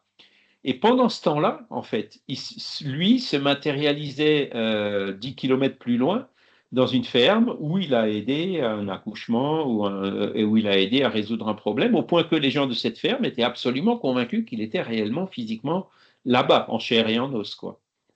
Et il y a pas mal d'anecdotes sur ce sujet, de témoignages qui vont dans ce sens. Donc c'est un deuxième exemple de cette bilocation. Et la biographie de Eurípides Barzanulfo, vous la trouverez sur l'encyclopédie Spirit. On a traduit un livre écrit par Georges Rizini. Voilà. Ok, merci Charles. Alors, les deux petits commentaires que je voulais faire, en fait, c'est un seul, mais C'est parce que c'est un thème récurrent dans ces sessions du dimanche, pardon. Je suis pas trop bien réveillé. Et c'est intéressant parce que c'est tout à fait différent la séance du lundi. C'est ce que je dis aussi à Thomas et à je sais pas son prénom. Geoffrey. Geoffrey, voilà. C'est que ces deux cours en fait sont très très différents malgré que c'est le même support. Mais bon, c'est intéressant. Mais pour revenir à cette discussion que nous avons sans arrêt à propos de la preuve, de la science, etc., j'ai trouvé un truc super, pas mal sur Internet, et je suis bien d'accord avec. Alors, c'est ma traduction, et je n'ai pas encore trouvé qui avait dit ça, donc c'est pas moi qui dis ça. Mais c'était « Un croyant n'a pas besoin de preuves, un sceptique est convaincu de l'impossibilité de la preuve ». Et je pense que ça illustre bien un peu ce qu'on dit souvent. Et alors, pour illustrer ça, j'ai eu une discussion, je suis un petit peu frité, mais très gentiment, avec une jeune chercheuse qui vient de nous rejoindre. Et elle vient de la cosmologie. Et alors, je l'ai un peu cherché sur la matière noire et sur l'énergie noire. Et en fait, c'était très intéressant de discuter avec elle, parce que j'ai bien vu que malgré qu'ils n'ont pas de preuve de l'existence de cette matière noire et de cette énergie noire, ils sont convaincus de son existence. Et là, je me suis dit, c'est vraiment dingue, parce que d'un côté, la plupart des scientifiques, sans avoir aucune preuve de quoi que ce soit, sont convaincus de la non-existence du monde non matériel. Mais quand on parle de matière noire et d'énergie noire, ce dont ils ont besoin pour que ça marche, pour que leurs équations et leurs observations coïncident, là, il n'y a pas besoin de preuves. Ils vont se dire, OK, ça viendra plus tard. Mais j'ai vraiment vu que c'était pour eux, il n'y a pas d'autre, enfin, pour elles du moins, il n'y avait pas d'autre solution. C'est clair, la matière noire existe, l'énergie noire existe, et simplement, jusqu'à présent, on n'a pas pu la trouver. Et je trouvais ça dingue comme dichotomie entre, d'un côté, un rejet complet pour ce qui est spirituel, pour certains du moins, pour certains scientifiques, mais en même temps, une acceptation quasiment non problématique quand c'est pour faire fonctionner les théories, quoi. Voilà, c'était juste mes deux petits commentaires. Oui, c'est très intéressant, effectivement, parce que c'est vrai qu'on a toujours tendance à défendre notre paradigme. Hein. Thomas Kuhn, quand il parle justement de cette notion de paradigme, ben, j'ai mes équations, oups, ça ne correspond pas à ce que j'observe. Hop, alors pour défendre le paradigme, on se dit, ben, c'est parce qu'il y a de la matière qu'on ne voit pas. Hein. Alors, des fois, ça marche. Hein. Quand Le Verrier il a dit ben là Uranus déconne, ben il y a peut-être une planète qui a telle caractéristique et telle masse qui est à peu près à tel endroit. Ils ont branché les télescopes et ils l'ont trouvé la planète. Hein. Donc cette défense du paradigme a du bon. Hein. Mais parfois effectivement aujourd'hui quand on se dit que nos équations tiennent uniquement par l'observation de quelques pourcents de la matière et de l'énergie qu'on arrive qui existe et qu'on arrive à observer. C'est quand même un peu fragile. Donc, c'est vrai que là, en fait, il y a deux issues. Soit vraiment cette matière noire et cette énergie noire existent, hein, c'est ceux qu'ils adoptent comme approche justement dans ce réflexe de défendre le paradigme existant. Soit, ben, c'est les équations, elles ne sont pas tout à fait complètes et hein, c'est comme ben, la révolution qu'il y a eu quand Einstein est venu dire à Newton, OK, ton équation, elle marche dans certaines limites, mais quand on se rapproche du Soleil ou autre, il faut tenir compte de paramètres supplémentaires. Et donc, c'est pour ça que moi, je considère ça, cette énergie noire et cette matière noire, comme une des anomalies du paradigme actuel qui va certainement aider la science à avancer et à trouver un paradigme supplémentaire qui, je l'espère, mais ce n'est pas sûr, hein, admettra justement que la matière n'existe pas que sous la forme visible et tangible et perceptible et pondérable qu'on connaît. Hein. Donc, aller vers ce paradigme spiritualiste. C'est ça en fait qu'on encourage, hein, de dire il faut progresser, il faut aller voir, il faut enlever les œillères et être ouvert à toutes les explications possibles. C'est vrai que nous, Spirit, et j'en parlais encore hier soir avec Jean-Paul, on a la tendance inverse, quoi. C'est-à-dire que nous, on va chercher à défendre notre paradigme, qui est le paradigme spirit, hein, et on va avoir, quand on a un phénomène un peu différent, chercher à l'expliquer avec le paradigme qu'on a. Mais voilà, ce qu'il faut, c'est toujours rester ouvert en disant, bon, il peut y avoir cette approche, ou il peut y avoir l'approche de dire ah, ben mon paradigme, il n'est pas complet, ou il est même faux dans certains domaines, donc il va falloir que je le révise ou que je le change. Il faut toujours garder cette ouverture d'esprit et cette humilité devant les lois naturelles qu'on connaît encore très peu et qu'on apprend à connaître de plus en plus au fur et à mesure qu'on progresse en intelligence. Franck? Oui, bon, bah, je me révèle un abominable sceptique. Donc, non, ok, Il y en a. je sais pas. L'histoire du médium qui perd 50% de son poids lors d'une manifestation, je suis désolé, mais tout organisme qui perd immédiatement 50% de sa masse corporelle, c'est un collapsus cardiovasculaire immédiat avec arrêt cardiaque. Donc, je sais pas où est-ce qu'ils ont trouvé ça, mais C'est pas la masse. C'est ce qui découle des observations de Crookes, tu vois. C'est incroyable, mais ça a été observé. Est-ce que c'est vrai tout ça? On est au 19e siècle. Hein, voilà. Maintenant, on est incapable de refaire ça. Moi, ce qui me gêne, je répète un peu toujours la même chose, c'est qu'on est strictement incapable de refaire ces mêmes choses. Pourquoi? Pourquoi ça marche plus? Quand tu liras le tome 3 de la saga de l'ectoplasme, qui n'est pas fini, hein, il est en train d'écrire la fin, et j'en ai révisé déjà un peu plus de la moitié, et ben tu verras que les phénomènes d'ectoplasmie se produisent encore aujourd'hui. Par contre, les médiums ne souhaitent plus se soumettre à ces conditions inhumaines, entre guillemets, qui avaient été imposées et dont ils avaient souffert dans la première moitié du XXe siècle.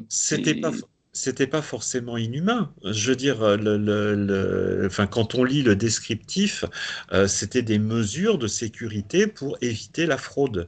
Or, la fraude a été massive. Je veux dire, je suis désolé, mais il faut lire ce qu'a écrit Daniel Douglas Home. Il est médium lui-même et il dénonce finalement cette fraude qui est intrinsèquement liée à la médiumnité. Enfin, je sais pas, mais bon, Oui, les fraudes conscientes, il est les bien fraudes placé pour le inconscientes. savoir, quoi.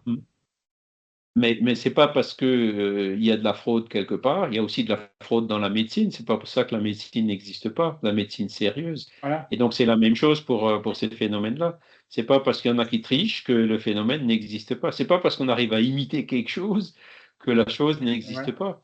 Et ces premières expériences de Home, même si c'est un peu dédié dans la suite, elles avaient tout l'air d'être authentiques, y compris celles qui, Charles Richet admettait de Crookes en disant c'est du granit ce qu'il a fait. Hein. Et donc, après, il y a d'autres, Marc Béraud, il y a Kluski, il y a les moulages, enfin, il y a plein de trucs qui ont été faits. Et par contre, quand on parle des expériences inhumaines, ben, c'était fouille des parties intimes, on leur donnait des vomitifs, ça allait jusque-là, hein, c'était abominable. Donc, il y en a qui s'y soumettaient parce qu'on leur proposait beaucoup d'argent pour qu'ils s'y soumettent. Et c'est ça qui a d'ailleurs tout pollué hein, dans le système. C'est pour ça qu'il y a eu de la fraude. Et donc, les médiums dont Michel Granger parle, il est allé le voir lui-même. Hein, il s'est déplacé en Angleterre chez un de ses médiums à ectoplasme. Et il a dit, effectivement, là, c'est là où j'ai pu. Voilà, il en était convaincu toute sa vie. Mais c'est là où, effectivement, il a vu de ses propres yeux le phénomène. Et encore une fois, en prenant toutes les précautions pour observer, en voyant qu'il n'y avait pas de triche possible, que la fraude était. Voilà, que c'était des phénomènes qui étaient authentiques. L'autre difficulté, c'est l'obscurité. Hein. L'ectoplasme ne résiste pas bien à la lumière. Alors pourquoi? Bon, c'est une des pistes justement de recherche. Hein. Pourquoi les photons gênent l'extériorisation, le processus d'extériorisation de l'ectoplasme? Et donc après, on a eu depuis le milieu du XXe siècle les appareils et les caméras infrarouges. Et c'est vrai que là, il y a eu différentes tentatives et ils se sont heurtés aussi à pas mal d'échecs pour essayer de filmer ce qui se passe en infrarouge. Et c'est là où les parapsychologues aujourd'hui parlent de l'élusivité du phénomène. C'est-à-dire le phénomène, plus tu essaies de l'attraper, plus comme une anguille, il t'échappe. Ou comme la main que Kardec essayait de saisir. Donc il sentait bien qu'il y a la main qui le serrait à un moment donné, mais quand il essayait vraiment de retenir la main pour ne pas la lâcher, hop, la main, elle partait quand même. Hein.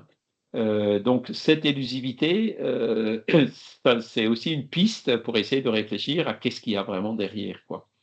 Mais bon, même si les parapsychologues, beaucoup sont sceptiques par rapport aux explications spirituelles du phénomène psy, ils sont quand même aujourd'hui tous, dans leur grande majorité, convaincus de la réalité du phénomène psy, même si il est extrêmement difficile à objectiver.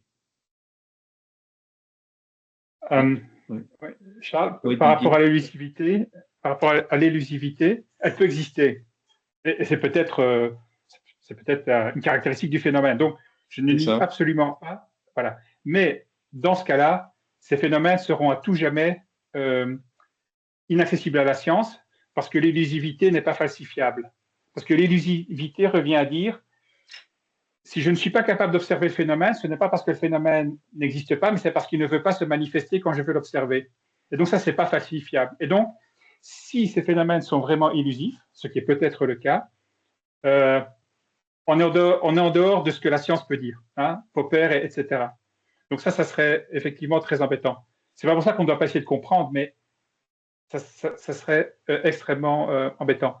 Par rapport à la lumière, effectivement, hein, si ces manifestations, donc là, plutôt, on va parler, comme je disais tout à l'heure, en termes d'ectoplasme, sont des caractérisations matérielles d'une manière ou d'une autre, les photons peuvent détruire.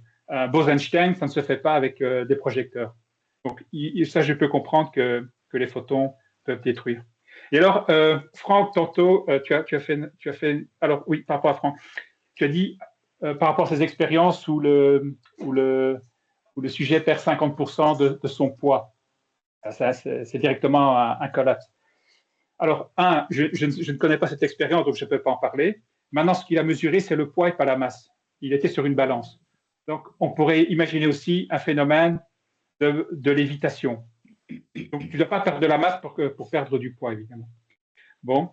Et alors aussi, ça, je pense aussi, parce que moi, je me reconnais beaucoup en Franck, bizarrement, parce que là, maintenant, je suis plutôt pro, mais je ressens bien que Franck est très...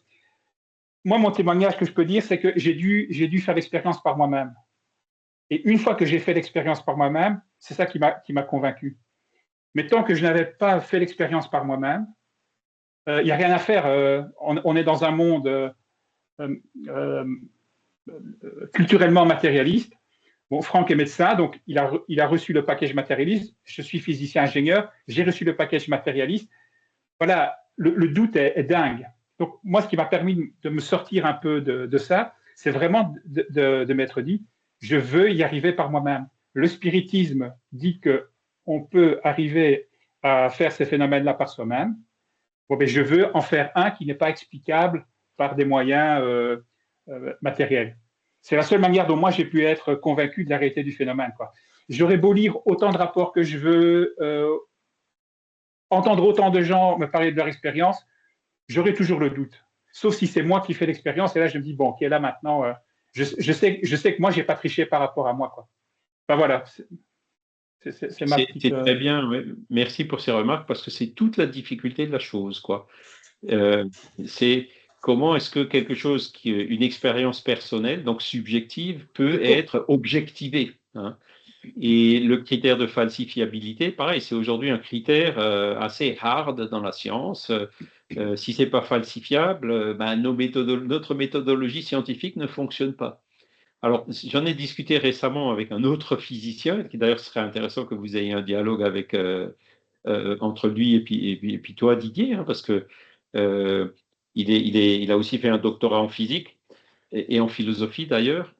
Et donc, je lui ai demandé, mais est-ce que la falsifiabilité, c'est vraiment une condition, comment dire, nécessaire pour caractériser quelque chose qui existe? Est-ce qu'il ne peut pas exister des choses en dehors de la falsifiabilité et de l'objectivité? Et donc, sa réponse a été, on ne peut pas aller jusque-là. Hein, donc voilà. Et souvent, hein, quand la philosophie a beaucoup de mal à analyser le spiritisme, pourquoi? Parce que ça ne rentre pas dans les cadres philosophiques traditionnels connus. Ça sort un peu de l'épure et ça pose énormément de problèmes au médecin qui est Franck, au physicien qui est Didier, à l'ingénieur que je suis moi. Et là où je suis d'accord aussi avec Didier, c'est que moi aussi, hein, j'ai commencé à m'intéresser à au spiritisme après avoir eu des expériences personnelles, hein. Mais je connais des gens qui y sont arrivés, ils en avaient l'intuition. Hein. Donc, en fait, l'explication que je donne, c'est qu'ils ont gardé ces intuitions en se réincarnant, tu vois. Et donc, c'est par là, en fait, ils n'ont pas forcément vécu quelque chose personnellement eux-mêmes. Mais moi, c'est ce qui a déclenché, et Kardec aussi, hein, ce qui a déclenché son intérêt pour le sujet, c'est quand il a vu une table bouger et répondre à des questions. C'est là où il a dit, ou pas, attends, bon, je l'ai vu, je sais qu'il n'y a pas eu de triche, puisque j'ai vu qu'il n'y a pas eu de triche, je l'ai revu 4, 5, 10, 50, 100 fois, je suis convaincu qu'il n'y a pas eu de triche, que le phénomène est authentique, et à partir de là, il est allé plus loin. Et les autres qui ont dit, ah ouais, mais tu n'as pas prouvé que, je dis, je m'en fous, pour moi c'est clair, donc j'avance. Hein. Et c'est vrai que souvent, on a besoin de passer par là. Il y a beaucoup de gens qui s'intéressent au sujet après une EMI ou des choses comme ça. Donc, voilà, mais encore une fois, le subjectif fait partie de la réalité. On ne peut pas dire, ah ben, c'est subjectif, donc c'est pas de la réalité, ou c'est pas falsifiable, donc c'est pas de la réalité. Hein, on peut remettre en doute, mais le gars qui a vraiment vécu la chose, lui, il va sourire en disant, bon, je comprends que tu ne crois pas, mais bon, moi, j'en suis convaincu. Hein, c'est pas toi qui changeras mon opinion. Je l'ai vu. Hein, c'est ça qu'ils disent. Je l'ai vu, je l'ai vécu. Donc, pour moi, c'est une certitude. Mais ça, malheureusement, ça ne se transmet pas aussi facilement. Alors, ce que je dis aussi, c'est que quand on a de la bonne volonté pour avancer dans le sujet, hein, sur ces questions de l'existence de l'âme, qui est l'objet du cours aujourd'hui, et d'où elle vient et tout, souvent, les esprits nous aident, ils nous arrosent et ils font de sorte que le phénomène se produise de façon tout à fait spontanée et inattendue. Et c'est là qu'on aura les meilleures preuves. Parce que le phénomène, encore une fois, quand on court après, souvent, on ne le trouve pas. Mais des fois, paf, ça nous tombe sous le nez sans qu'on s'y attende, sans qu'on le cherche. Et là franchement, les esprits savent très bien comment faire pour nous frapper et puis pour faire de sorte qu'on change d'opinion sur le sujet. Voilà.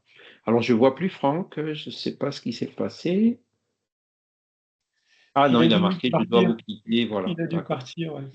Voilà.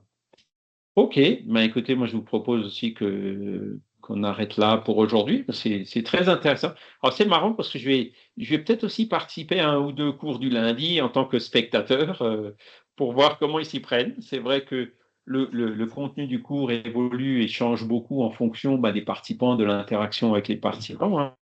Moi, j'essaye d'éviter de rester sur un rail et donc je cherche un peu à m'adapter au contexte et aux situations.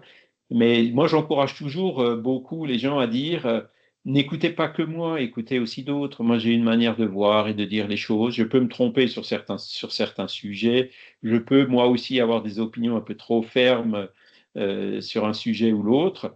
Mais n'hésitez pas à écouter aussi d'autres voix. Hein. C'est vrai que Geoffrey et ils en sont où d'ailleurs? Ils en sont aux mêmes leçons ou Non, ils ont aussi commencé en début d'année?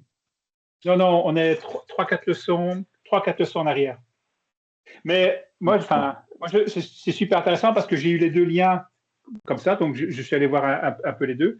Et c'est vraiment deux approches différentes, mais pour moi, elles sont très complémentaires. Donc, on ne perd vraiment pas son temps à venir aux deux cours, quoi. Vraiment. Moi, je suis content. Je ne sais pas si eux, ils enregistrent. Moi, j'enregistre depuis 4-5 ans maintenant. Donc, si jamais vous voulez, par exemple, le cours d'aujourd'hui, vous pouvez trouver celui de l'an dernier, celui de l'an d'avant, celui de l'an encore une fois avant, fait par moi aussi et qui seront certainement différents de celui d'aujourd'hui. Hein. C'est pour ça que, on les a mis sur YouTube, on les garde, hein, je ne les efface pas, parce que, encore une fois, j'évite de rester sur un rail et j'essaye de m'adapter, aux interventions des participants, quoi. Voilà. Et puis aussi, je suis influencé par ce que je vois et ce que je lis, les idées qui circulent dans ma tête à un instant T, quoi, qui peuvent aussi varier. Voilà. Très bien. Écoutez, je vous propose. Oui. Est-ce que je n'ai pas encore te poser une toute petite dernière question, mais elle est très technique, très technique. Et je pense que tu es la bonne personne pour répondre à ça. Donc, ça n'a rien à voir avec le cours d'aujourd'hui. C'est presque historique.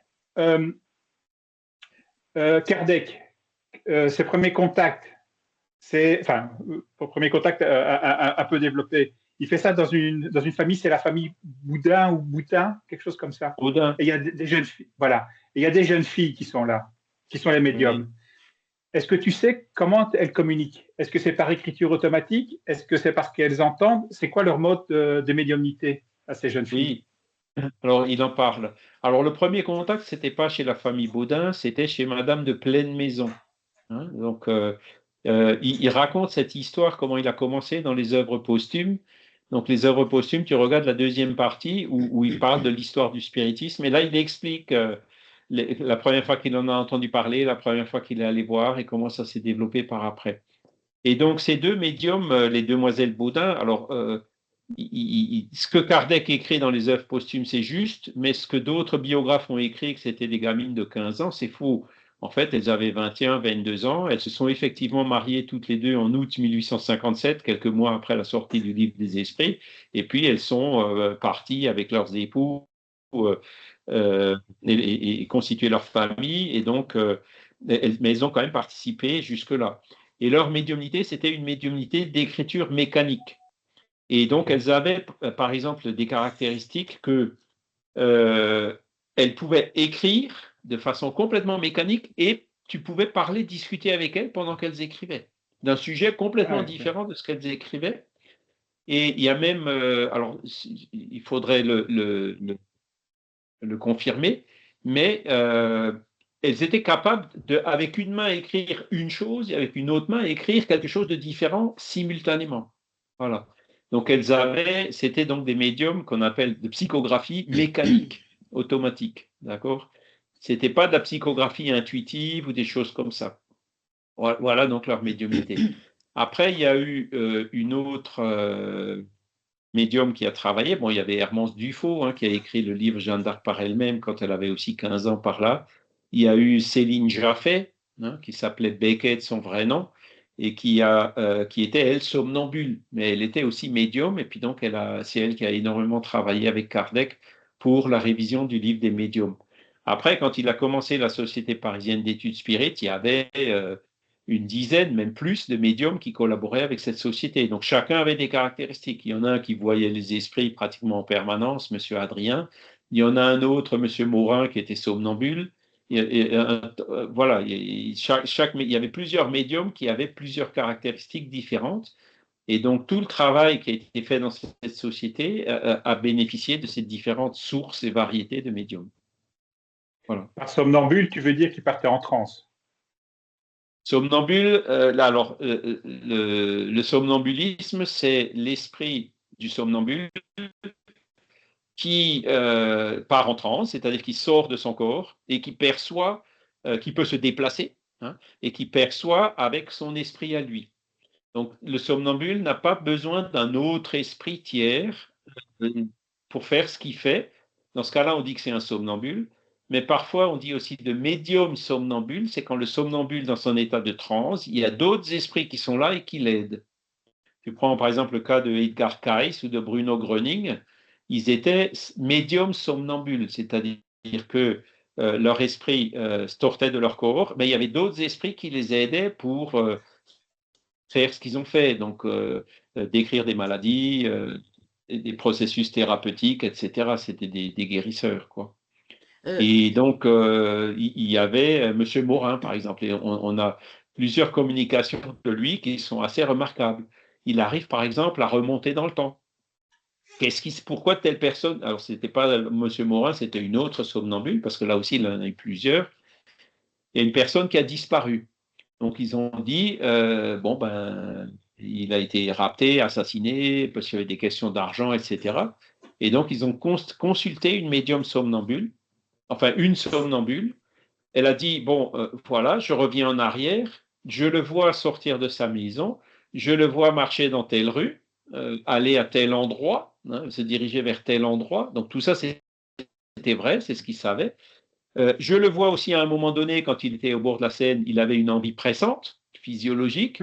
Donc il est descendu sur les rives de la Seine pour faire son besoin. Et il a eu un malaise où il est tombé dans la Seine et il s'est noyé. Et le médium somnambule a dit son corps, il est 3 kilomètres plus loin sur la berge et il va bientôt être retrouvé.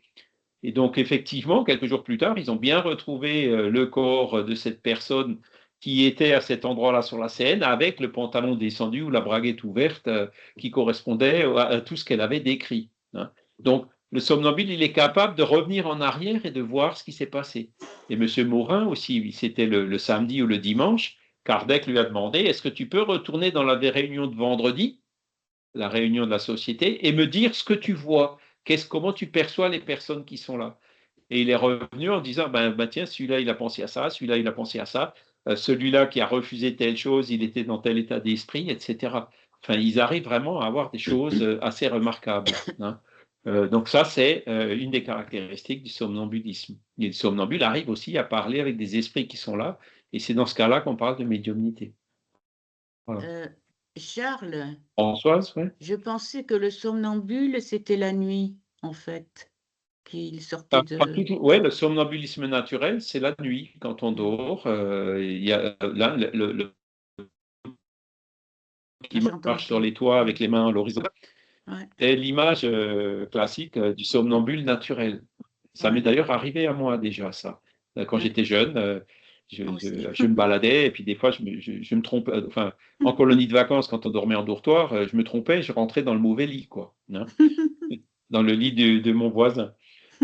Mais le somnambulisme provoqué, donc il y a des somnambules qui sont capables de tomber en somnambulisme tout seul, hein, uniquement comme un médium tombe en transe tout seul, ou alors Céline Jaffé, par exemple, elle avait un magnétiseur avec elle, et c'est le magnétiseur qui la magnétisait pour aider son esprit à sortir de son corps, donc pour aider Céline Jaffé à tomber dans cet état de somnambulisme. Oui.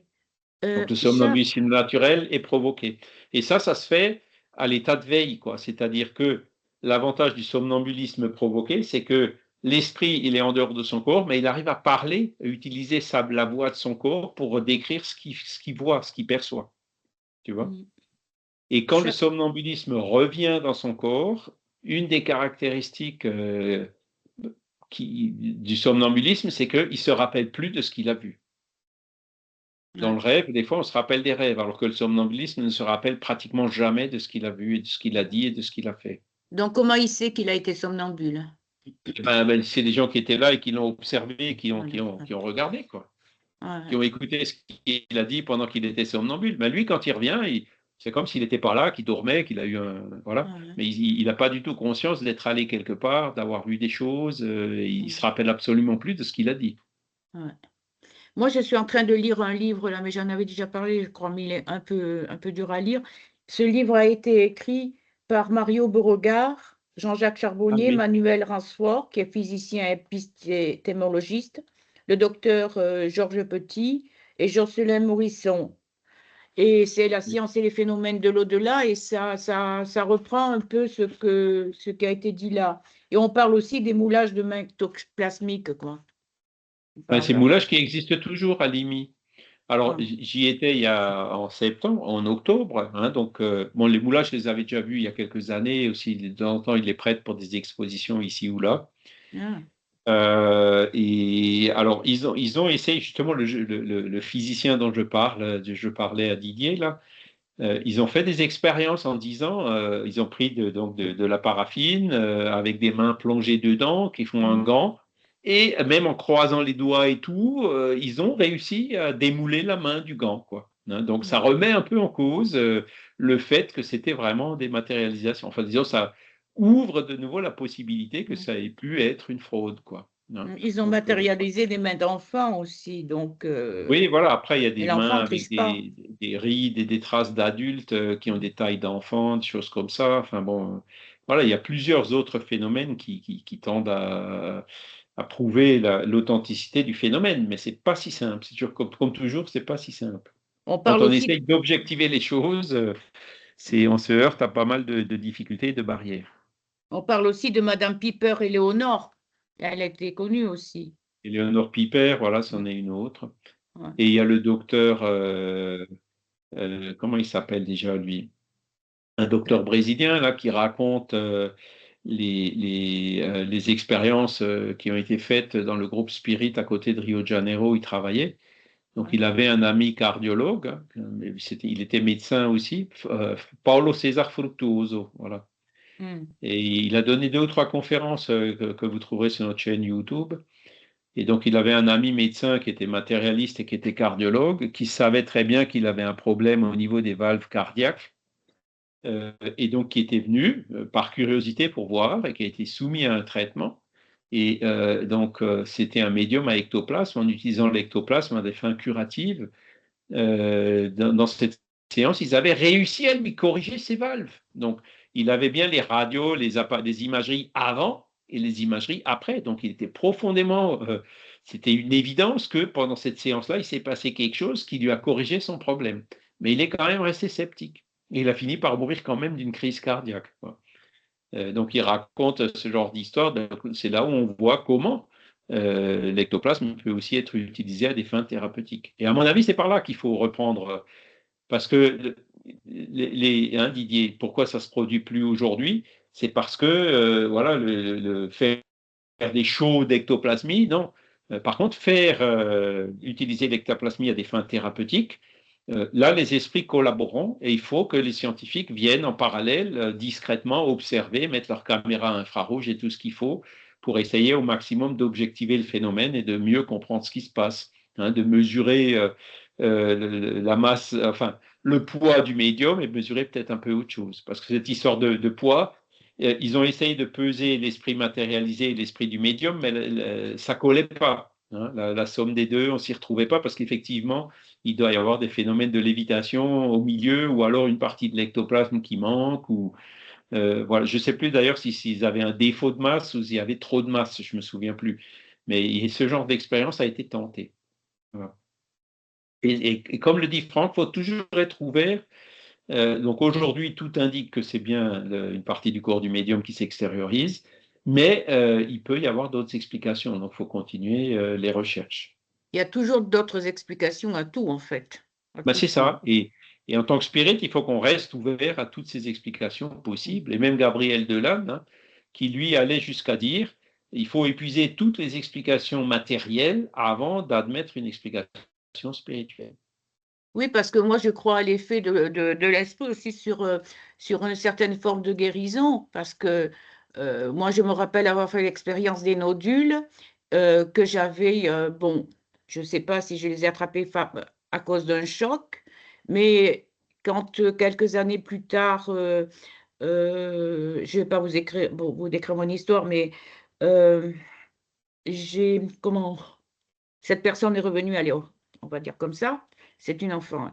Donc, que je suis repassée à l'échographie, il n'y avait plus de nodules et le médecin était tout à fait sceptique parce qu'à comparer les nodules que j'avais eus 2 ans, 3 ans auparavant, puis les nodules qui avaient disparu, il y avait quand même un de 9 mm là-dedans. Donc,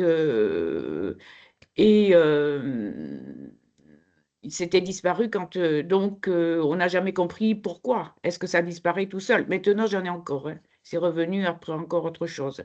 Donc ça vient, ça va, ça vient, ça va. Donc est-ce qu'on peut mettre ça sur le compte de l'esprit, de l'effet placebo, je ne sais pas. Si c'est des appareils d'imagerie qui montrent des nodules avant et plus après, c'est pas du placebo, c'est du réel, quoi. Ouais. Mais effectivement, cette fameuse médecine spirituelle, hein, que Dr Fructuoso, il parle de l'avenir, de la médecine du futur, hein, montre qu'effectivement, les esprits peuvent, sans faire d'incision au bistouri dans le corps physique, extraire des choses, voilà. des nodules ou des tumeurs qui sont à l'intérieur du corps, en faisant que la matière traverse la matière, quoi, sans être obligé de couper. Alors après, il y a eu les guérisseurs philippins, là, il y a tout un scandale et tout, donc là aussi, il y a certainement eu de la triche et tout, mais ça se basait sur le même principe. Et après, vous avez au Brésil, où les choses sont un peu moins strictes qu'en France, certains médiums qui ont des bistouris et qui coupent. Et donc, pareil, les médecins de l'association de médecins spirites sont allés observer des médiums comme ça, notamment c'est des gens de Dieu, hein, qui n'étaient pas vraiment spirites, et ça s'est d'ailleurs mal terminé. Mais ils ont dit, là, il y a des incisions qui sont faites, il n'y a pas de saignement, il n'y a pas d'infection, il y a des choses qu'on n'arrive pas à expliquer, hein, dans ce qu'on a observé avec des couteaux rouillés des fois, enfin tu vois, les conditions d'hygiène qui sont très loin donc c'est pour ça qu'en France, ce serait absolument impossible, impensable de faire des choses comme ça. Mais bon, ce qu'ils ont observé, c'est que zéro cas d'infection, les saignements qui sont beaucoup plus limités que ce qu'ils devraient être, etc., et qu'ils n'arrivaient pas à expliquer par la médecine traditionnelle. Donc là aussi, il y a une réalité de ce genre de phénomène. C'est pour ça qu'on fait des radios. Moi, j'en ai fait quand il y avait quelque chose de sérieux, et je n'exclus aucune médecine, en fait. L'idéal, c'est d'associer les deux, quoi. Il ne faut pas être juste boutiste ni dans un sens. L'homéopathie, c'est bien, mais pas que, quoi. Tout est homéopathie, non. Hein. Voilà. Tout n'est pas spirituel. Hein. Non. Il y a des gens qui meurent parfois à cause de ça, des refus de traitement, alors que ça pourrait leur assurer une qualité de vie encore pendant plusieurs années, et qui meurent parce qu'ils refusent le traitement, ou parce que j'ai une voisine les médecins, d'après ce qu'elle dit elle-même, hein, qui avait de l'hypertension, elle ne s'en est pas rendue compte, et puis manque de peau, elle a eu un AVC à cause de ça. Hein. Et maintenant, elle est hémiplégique. Alors que si l'hypertension, c'est quand même des choses que la médecine traditionnelle sait traiter, et elle peut te donner des bons conseils pour la prévention au niveau de l'alimentation, etc. Et on arrive à vivre avec de l'hypertension. Mais elle qui faisait rien, et voilà, quand elle a 23-24 de tension, à un moment, ça lâche quelque part, quoi. Mais voilà. Donc, c'est parce qu'elle a eu de l'approche jusque boutiste, dans tout est spirituel, je ne veux pas voir les médecins. Et ça, c'est pour ça que nous, spirites, on n'est pas comme ça. On dit, la médecine a ses mérites, il faut la suivre, mais voilà, c'est pas aller jusqu'au bout, pas faire le juste boutisme. Il faut associer les deux. On peut compléter par d'autres choses. C'est ça. Surtout que d'autres médecines, en dehors de la médecine normale, ne font pas trop de mal si on continue à avoir nos médecins. Voilà, les médecins. Voilà. Et c'est ce que j'apprécie chez la docteure Florence Pousset, parce qu'elle est vraiment dans cet état d'esprit-là. Voilà. De dire, OK, on voit, on essaie de voir, et derrière, on vérifie par les moyens traditionnels.